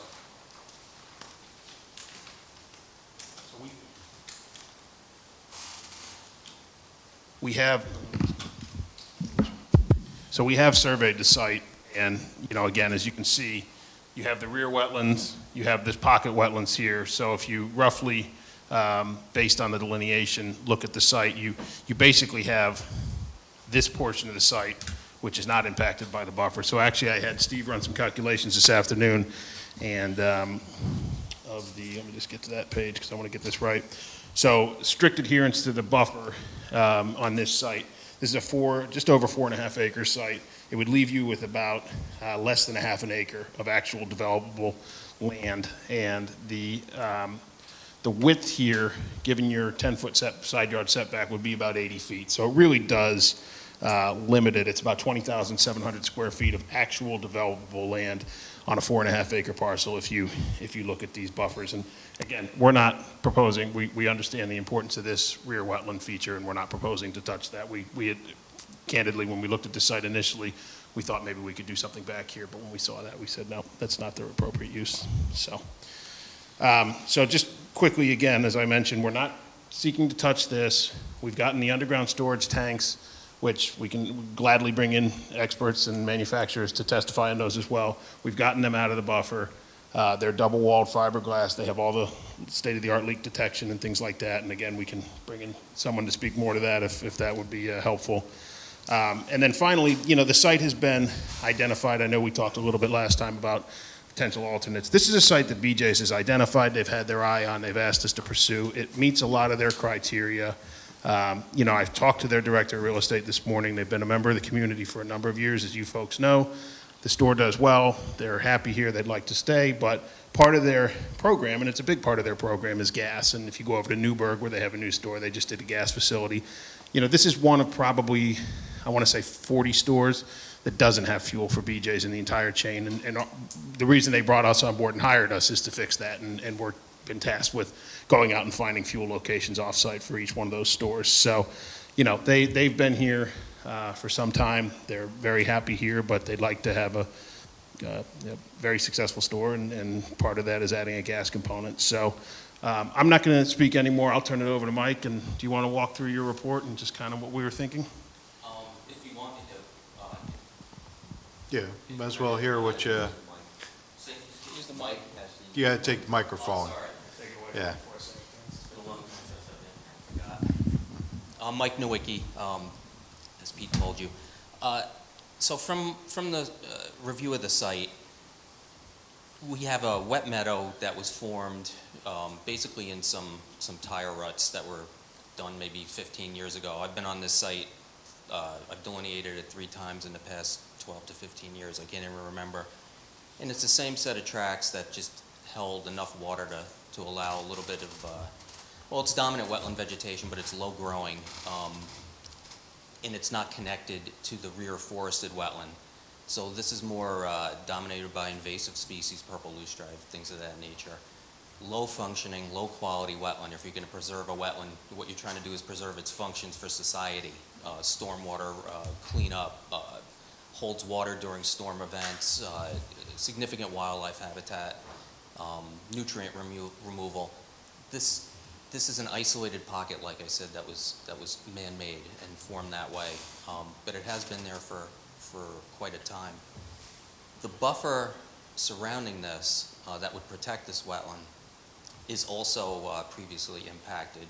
As you probably know if you've driven by this site, it's grown up over the past 12 years, but it's still low-growing, successional, not very many trees. There are a few. And that buffer is really meant to protect that resource. So what our goal is to make this wetland function better by connecting it. Since we're not impacting any wetland, we're trying to make it we're trying to give a net conservation benefit by connecting this wetland potentially to this rear wetland with wetland mitigation. So you have a net gain of wetland on this site. What they could potentially do is add stormwater quality to feed into this wetland and continue all the way to the rear. That would make it a better functioning wetland system than what you currently have. And you're really not losing anything with this buffer. Like I said, it's been previously impacted. If you want to go for a site walk, I could show you what's going on with it. And it's in between. You got the car dealership. You have no buffer on this side with the parking lot from Jill Stenger's office. So it's a marginal wetland with a marginal buffer. And what we could do as a result of development is make it a better situation. Questions? Okay. So you should, Sorry. yeah, so you're basically just looking to, if you're going to take what's there and extend it to make a connection between the two. Yeah, what we would do is have to grade out an area, Yep. remove material. That's a good point, because I should mention, this is a lot of fill material back here along that wetland edge. That's a forested wetland. It holds water, better functioning than most of the wetlands along Route 9. What we could do is potentially remove a lot of that material, grade it down to the water table, usually you grade it 1.5 to 2 feet below the water table, and create a connection by planting wetland vegetation. That's, all I did was write about it. I mean, there's plans that have to be made and some test holes that should be dug, but that's essentially the idea, is increasing the size of this, connecting it, and So similar to mitigating it, you're just gonna extend it, Yeah, just put more wetland on the property. yeah, this way you have more wetland, and the buffer, for buffer impact, you get wetland instead. Okay. We know your code does not like to reduce wetlands, so we thought that was hopefully an acceptable solution. Right. Usually I do mitigation when I actually have wetland impacts. For buffer impact, we are going the next step. We're given, it's not expensive, but it's not cheap. Right, no, I get it, it's, actually, it's basically if you were impacting the wetlands, you'd be, I'd be doing this in, basically, mitigating it by, creating new somewhere else on the property. Exactly. Yeah, this one, you're just gonna extend it and make the wetlands bigger, but then that also then It's still creates. encroaching on the buffer though, right? Right. The buffer's there for a Yeah, reason. but then it's the benefit, it's whether or not the, It is there, but that's part of it is, you're squeezed in by the dealership up here. I understand that. And that down And here. it's not the spot. Yeah, and it's not a forested buffer, which is your better, I have a question. yeah. I guess, it's in a few parts, but the first one you mentioned, that you're going to, if anything, improve the functionality of this wetland by connecting it to the wetland in the back. Yes. You'd essentially be growing the sizes of the wetlands on site, but Yes. also improving Water quality. the water quality and the function of this wetland in the front. You also mentioned that buffers are intended to protect high-functioning wetlands. So if you make this a high-functioning wetland, how will you protect it if it does not have that buffer? Well, you're increasing the size from what you have now. You're going to be adding on, I don't know how much we could add on, but we could add on, again, we're removing a lot, we could be removing a lot of fill material in here. And if they don't need to use this back part, No. you could have a really large wetland. Right now, you have a buffer in name. Would you mentioned that it's currently dominated by invasive species. Yeah, Would you purple blue include like stripes. a replanting plan? Could do that for the wetland too. Yeah, I'm just curious. If the end goal is as you mentioned, a net benefit to the ecology and to improve the status, the functioning of that wetland, would that include not only connection but a replanting plan? Yeah, why not? Sure. Yeah, I think, as you saw in Mr. Nowicki's report, this wetland up front really meets maybe half of one of the criterias of what a functioning Sure, but wetland looks like. The mitigation measures are intended to increase the functioning of that wetland, and then we are then left with the question of how do we protect a high-functioning wetland that is worth protecting from the adjacent gas station? Well, what you'll have, if Bowler Engineering can add a stormwater function to that, a quality basin, so water flowing off that site before it enters that wetland, it's probably a better situation than you have now on that site with no detention and being, I don't know if water's coming from both sides or, I don't know what, now they're probably all about the same elevation, but Car lot sits a little higher. if I could provide a buffer, I would, but that buffer, to protect that on that site on Route 9, again, if there was no dealership on one side, if there was no office right next door with a parking lot right on it, then it's a better idea to keep a functioning buffer, but I'm in favor of increasing the size of the wetland and increasing the functionality of that wetland. What I'm concerned about is the logical loop we get into where now we do have a high-functioning wetland that does not have a buffer. yeah, but then you have a high-functioning wetland. How do we keep that high-functioning wetland from degrading? Not all wetlands need a buffer. That's a man-made. Do in I know. Wappinger, right? They do in Wappingers, right? So you're saying that the existing runoff Yeah. from your proposed building, from your concept, would be would flow into that? If he could engineer it that way, I would love for stormwater to flow into this. While extending the current and digging, I understand where Malcolm's coming from, but it feels right. It's essentially doing the same function as a buffer. Right. And this is a small buffer. Yeah, it sounds very good. I like you guys. Can I offer a comment? So, What I do you do mean, for what Malcolm said? I'm not a biologist. Because, you know, there are rules, you know, in place for a reason. So what do you do with what Malcolm says? Because that is a legitimate, you know, concern also.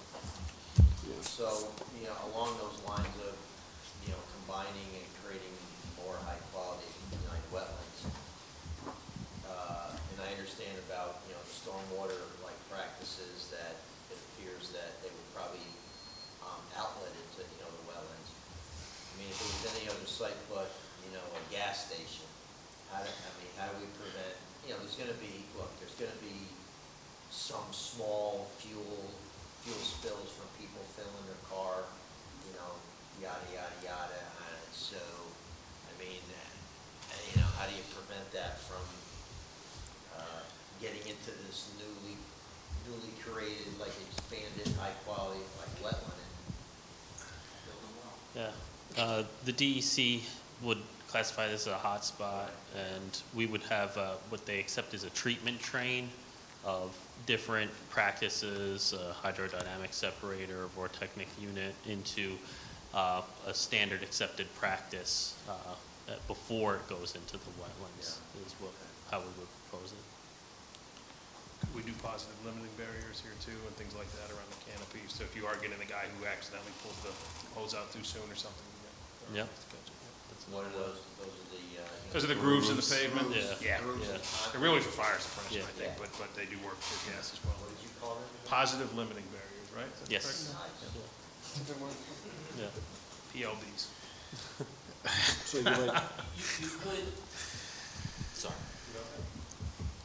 You could remove the fill material back here and plant a buffer. I'd rather see it wetland. I think you get better. Right, by improving the wetland and making it more, putting more of a wetland in there, and it's just again, Are these Army Corps wetlands Yeah. too? So you'd have to get all these permits from the Army Corps too, right? No, I'm not filling it. You wouldn't have to modify the existing wetland, you wouldn't have to disturb them at all in order to create this connection? How does the water connect from where it is right now into what you've regraded? My engineer would do. No, I don't need a core permit.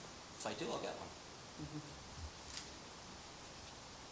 So the idea, in essence, would be, you'd be growing the size of the wetlands, you'd be improving the functioning of the wetlands, but by growing those wetlands, you would also be creating additional wetland boundary, so the wetland boundary disturbance would also increase, right? Because you're creating wetland between the two existing wetlands on site, which would have its own boundary. I mean, maybe not, based on the size and the shape of the buffer, maybe you wouldn't have that issue. Well, suppose you took all this as wetland, made that all wetland. Mm-hmm. Then any new buffer, yeah, would, but that's kind of after the chicken egg. Yeah. I mean, right now, the whole site's practically covered by buffer anyway. That's, again, car dealership and attorney's office, so. yeah.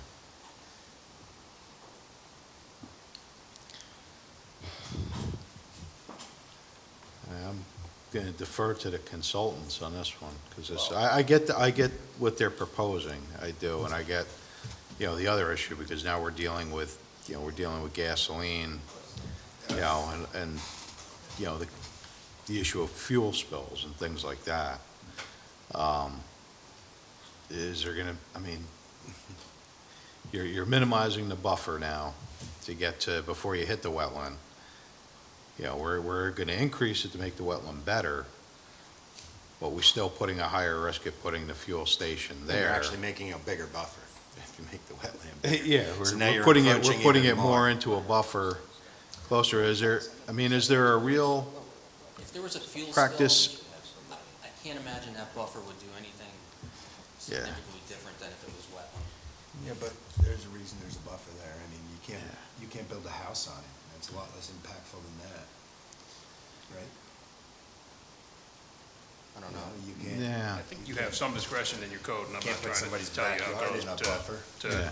Put a control gas and station. regulate without necessarily prohibiting, I think is what the code says. So it's a regulated activity as we understand it, but And again, again, it's quality too. I'm the It's not just outsider. quantity, it's I think Right, no. there's an interesting point being raised, which is that the discretion in the code exists so that applicants can propose meaningful mitigation that would have a net benefit Which is why we're here to the tonight. local ecology. Right. Now, that being said, you haven't finished completing this report. I mean, there's a huge amount of work that would go into just proposing what you're discussing. We would want that to be looked at by a wetland specialist to ascertain right where we are, right? You don't There think is a Corps- sweet You don't spot. think Corps engineers should have to sign Right. off on that? If To they're- confirm. I think they would. I think they'd have to. Absolutely. Yeah, but as a consultant for you, I think that there is a sweet spot at which point the net benefit is worth it, and it's a positive precedent that's being set. That being said, I don't know where that is on the spectrum, and I don't know whether or not you're interested in opening that door. I have been involved with projects like this before in Wappinger, where we impacted buffer and provided stormwater basins or wetlands as mitigation. Right. Were any of them Just associated with gas say stations? which particular. Adams. Yeah, but they didn't have a gas station. Oh, That was my question. Or only one I know in Wappinger. but I gas don't station think- or something similar, something that would have a similar level of contaminant on site? Only one I know of, I know of a lot, but in Wappinger, I don't know if it's in Wappinger, that Cumberland Farms, is that Wappinger's Falls, is that the village, or is that the town? Where is it? On Route 9 south, the other side? Cumberland Farms. I think that may have been an old Cumberland. Old It's the old Cumberland Farms. Yeah, it's now, I think it's now the Golf Mart, right? The Yeah. intersection, yeah. Because they had it, the wetland was Fishkill? right, Fishkill. yeah, right on the. So what Is if that we did Fishkill? this? What if we did this? I just Because, tried. none of us here, except for like Mike, has a really good handle on, wetlands and all this kind of stuff. Yeah. I mean, it sounds, reasonable, blah, blah, blah. Yeah. So what about, and I don't know what kind of an application that they would make, but before they go off and spend, a lot of money on site plans and this and that, and this and that, is there some way that they could put up like an escrow through some like process and have them submit like a real rough concept on what they're talking about with a report from Mike, that we could have an independent, Right, to have biologist somebody- look at and yeah. advise, the board before, because it's kind of hard for Well, you guys. I agree. With none of us having any real expertise in it, Do they have we anybody could, on staff? You guys got We've anybody got on a staff? wetland person. I can't remember her name right now. Well, she's not on staff. She's a consultant of ours. She's who we reach out to when we need somebody on that. invade freaking buffers. all right. So, I mean, is there some barbers or some, Sure, if the board is so inclined, they could put up an escrow that would allow Malcolm's firm to look at a plan that Michael would put together and report back to the board, somebody that is working for this board and not the applicant. Right, correct. because it's important enough, because. Well, if we We get, just had an application where we said, we don't want to encroach in. right, we don't want to encroach any of the buffers, Now, maybe this is different, I don't know. Yeah, you gotta look at each site. I don't know enough, right, Yeah. and that's why I just said, I mean, Yeah. none of us here are really, qualified to. I mean, if we want to do that, I mean, we could do it, just have to have if the applicant wants to do that and post the escrow, we can have somebody, we can, again, we could retain somebody to review this, to take a look at it, in a rough concept, to give us some guidance, because again, it becomes it really becomes kind of difficult, would you, in the buffer, lessening the amount of protection to the wetland. Again, spillage has always been, every gas station application that's come in front of us, there's always been the issue of spillage, we've had, applicants come out against other gas stations and said, well, this guy operates all these stations and, he's had spillage all over, and then vice versa, on the other one.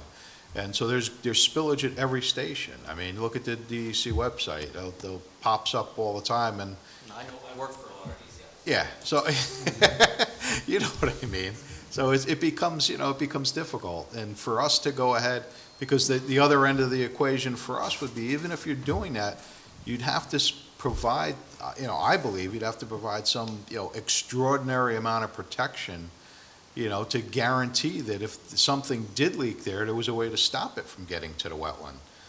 Because you have such a short distance, it would have to be some type of a foolproof measure, and on top of that, possibly, not just a standard double wall tank. You'd be looking at something much, much better for the storage. I mean, possibly, I know they do have, the triple wall tanks or, a double wall tank with a, would be, installed into a rubber bladder. I mean, I've heard all these different things over the years with other applications we discussed.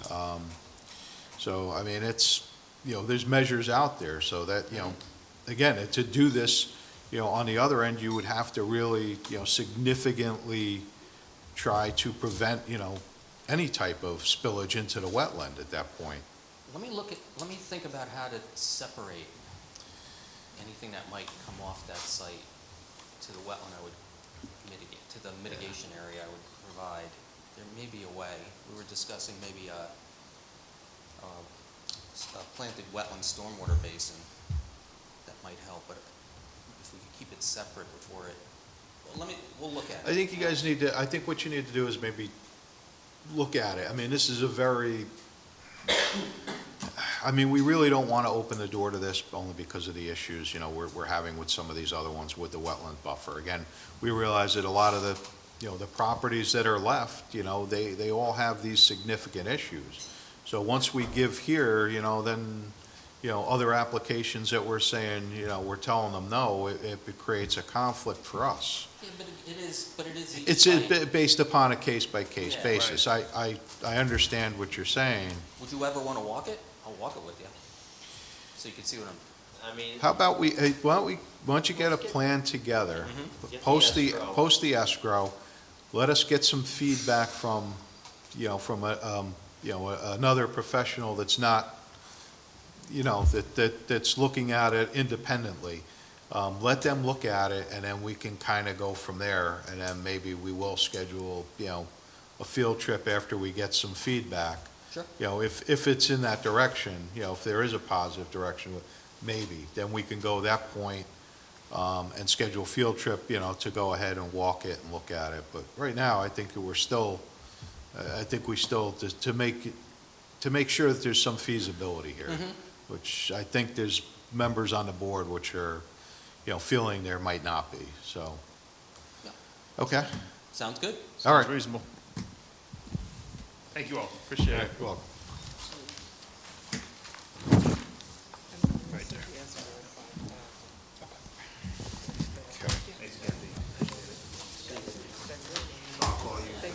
all right, so with that, hold on a minute. All right, so we've come to the end of the agenda here. Is there anything else that we need to discuss this evening? And I see the woman waving her hand. What we talked about earlier about some sort of opinion back to the town board about the COP and CC zone. Yes. Yeah, I don't know, how was everybody feel on that? I mean, just the brief discussion we had on it. On what now? On the zoning, proposed The zoning text change changes. that was forwarded to us the other day? Oh. That was the, yeah, which basically is just a text amendment, just adding the It's- use of the it's a text, self-storage yeah, to it's those. Two text amendments, one in each Yeah, it's just the zone. two areas, To the right? two, right, to the two Yeah, I different like that. districts. That's a good thing, absolutely. Yeah, So those properties can be used and cleaned up and absolutely. yeah, Stay on the tax roll. Yep. yeah. So what is everybody in favor of that? Absolutely. Yeah, okay. All right, so, yeah, so, make a motion, somebody makes a motion to authorize the secretary, to draft a letter to the town board, or a memo to the town board to, state that the planning board is in favor of the proposed changes. So move. Okay, that's a move, second. All in favor? Aye. Aye. Any opposed? Okay, so the motion carries. All right, is there anything else? Okay, so, seeing there's no other business to discuss this evening, I'll entertain a motion to adjourn. So move. Second. Motion made, second, all in favor? Aye. Okay. Motion carries. Oh, can you